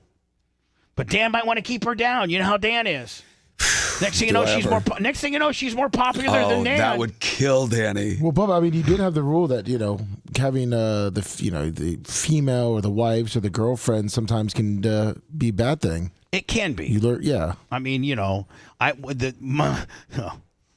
that the Hogan tape helped, but the minute that I made Heather her own T-shirt, it was downhill from there. Oof. As soon as you start, That's like writing a song about her. As soon as you prop them up, Lummy, sometimes they get a big head. Yeah. I don't think Romina would get a big head. I think she would be amazed that people really care enough to like her. To be honest with you, she just wants her husband to like her. Well, you're really inside the mind of Romina, aren't you? Here's what Romina don't realize. You know how many times, Romina, I have had to talk to Dan about backing it down a notch and realizing how good of a woman he has, including but not limited to, I'm the one that said you need to put breasts on your wife. Yep. You got her running around town. First of all, Krista's got Diacos. Yes. Candle's got Diacos. Yes. What do you think she's thinking, Dan? Well, she's not getting them. She's not getting them. I swear to God. Dan, you've got to give them to her. Yes. Steve had tried.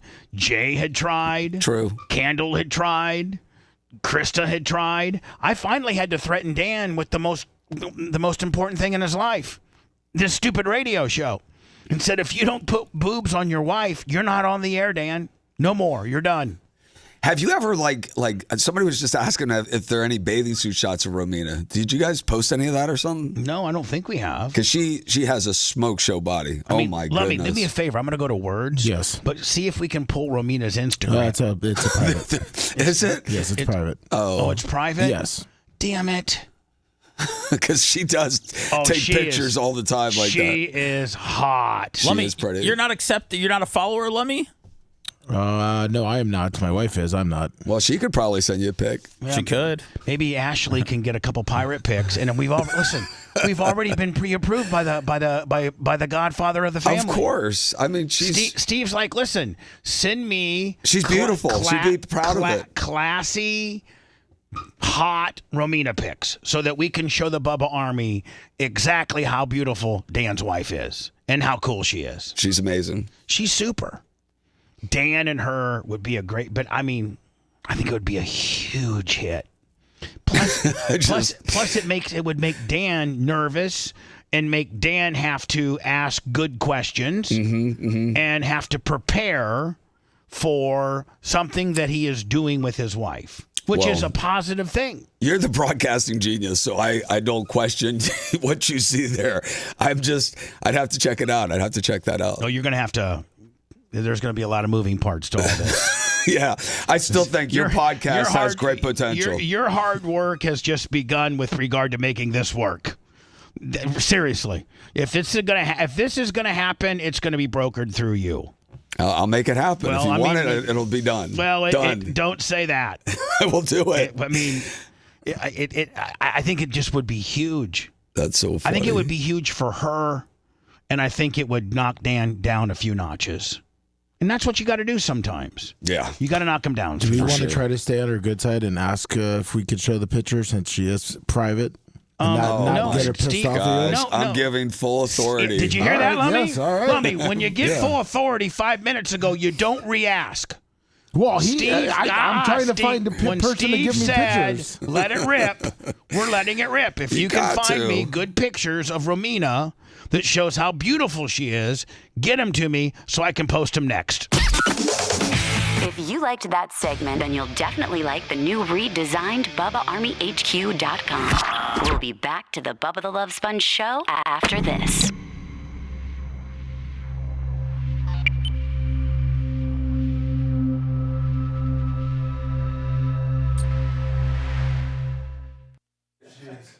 Hit Jay's account. Hit Jay. Oh. Let me see here. You guys are funny today. Oh, man, that is funny. Maybe I'm following her. Yeah, I think I am. Yeah, you got her. Oh, I got her. Oh, you got it? You follow her? She lets me follow her, I think. Oh, nice. Or no, she only has 3 posts. Oh, I mean, she limited your post. I gotta find. Yeah, she's got me limited, Willie.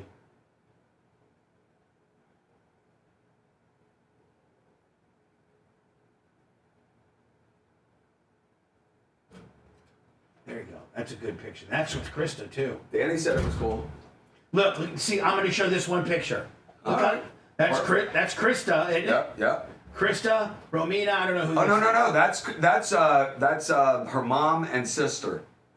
Look how pretty her mom is. That's her mom right there. Oh, okay, that's her mom and sister? Yes. All right, well, this will be a great picture to show. Yes. This will be the But only there's one. nothing in a bikini? Danny said he green-lighted the bikini if you could find one. Whoa, there you go. Hello. Yeah, that's the picture of Michelle right there. That's cute. That's money.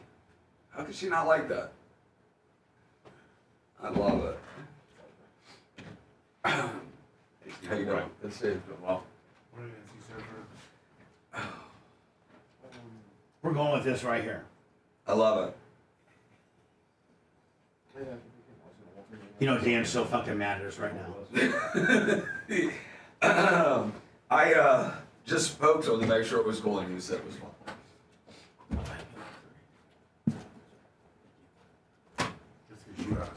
Yeah. Then it wouldn't be.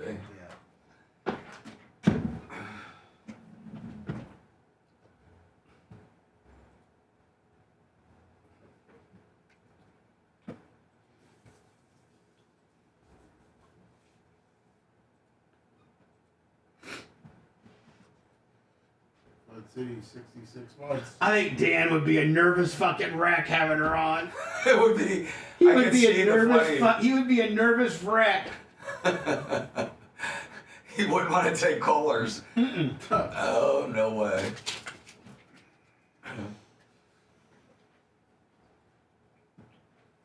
Yeah, I believe in your podcast, guys. Anytime you want me to come do that with you, I'd love to do it. Perfect. And I think that Romina might catch a little swagger from this. Oh, there's no doubt. So when you guys do your podcast, it's all clips, or do you actually sit down and do it? No, we do it from right here. I love that. Yeah, we were just talking. We got between all our podcasts yesterday, we got 4,000 downloads and stuff. So that's awesome. Yeah, no, it's good. It's good. And I can only go from there. Yes, sir. I'm emailing you something. It's a Romina pic. Okay. Because I got my moles. Gotcha. You want it to Gmail? Yeah, that's perfect. Sometimes I'll just go from home. I'll just record 30 minutes of me just talking about whatever, on a Sunday or something, and put it up, and it'll get a couple thousand downloads, and just people like that stuff. They really do. They really do. But most podcasts aren't. And again, I don't really.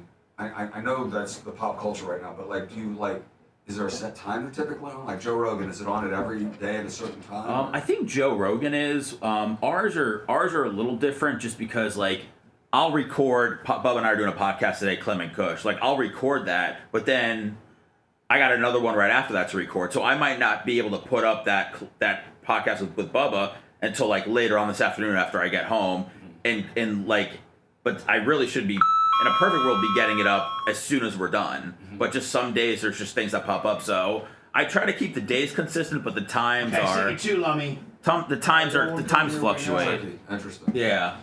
I just believe in it for you guys. I really do. Thank you. We're just throwing stuff up against the wall, see what works, see what doesn't. Right. Let me know if you got that one. But aren't some of the most successful ones just a bunch of guys talking on a social? Yeah, it's just like your show. A lot of them are, a celebrity-driven stuff like that, which we want to get more guests, but we just try to expose different personalities here and different talents and stuff like that, and that's cool.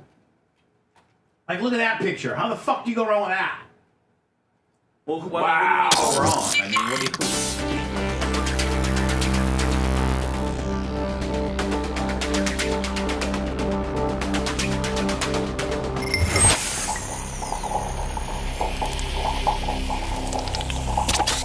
Broadcasting live from the Aquabedo studios. Aquabedo.com/Bubba. It's the Bubba the Love Sponge Show.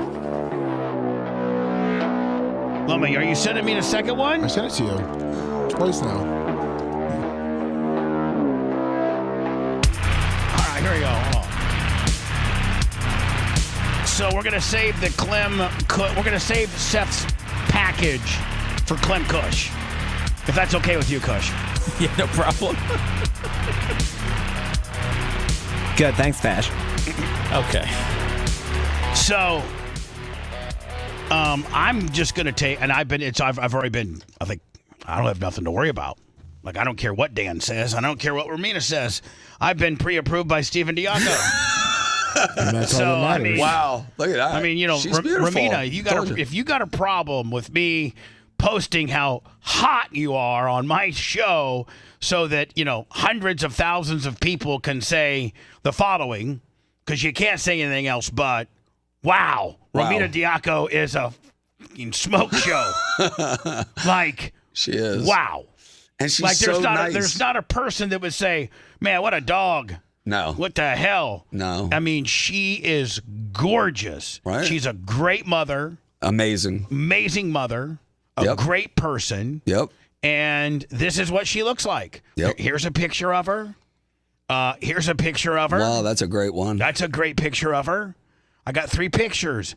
And this is on her Instagram. And she's, I think this might be like some kind of fitness kind of deal that she might go to during the day to keep her, to keep looking hot.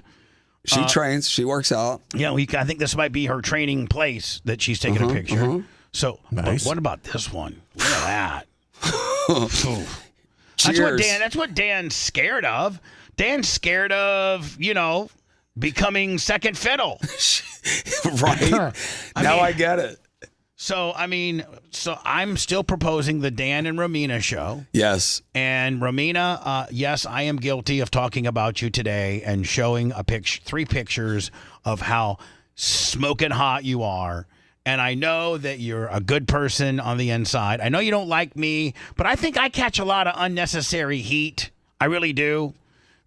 I have no knowledge of any ill will she has towards you, Bubba. None. She's a quiet, shy girl. She loves her family. She's fun as hell, by the way. I mean, if Danny would just take the reins off of her, she would be the funnest girl, Bubba. I swear to God, because I know. Well, I'm taking the reins off her.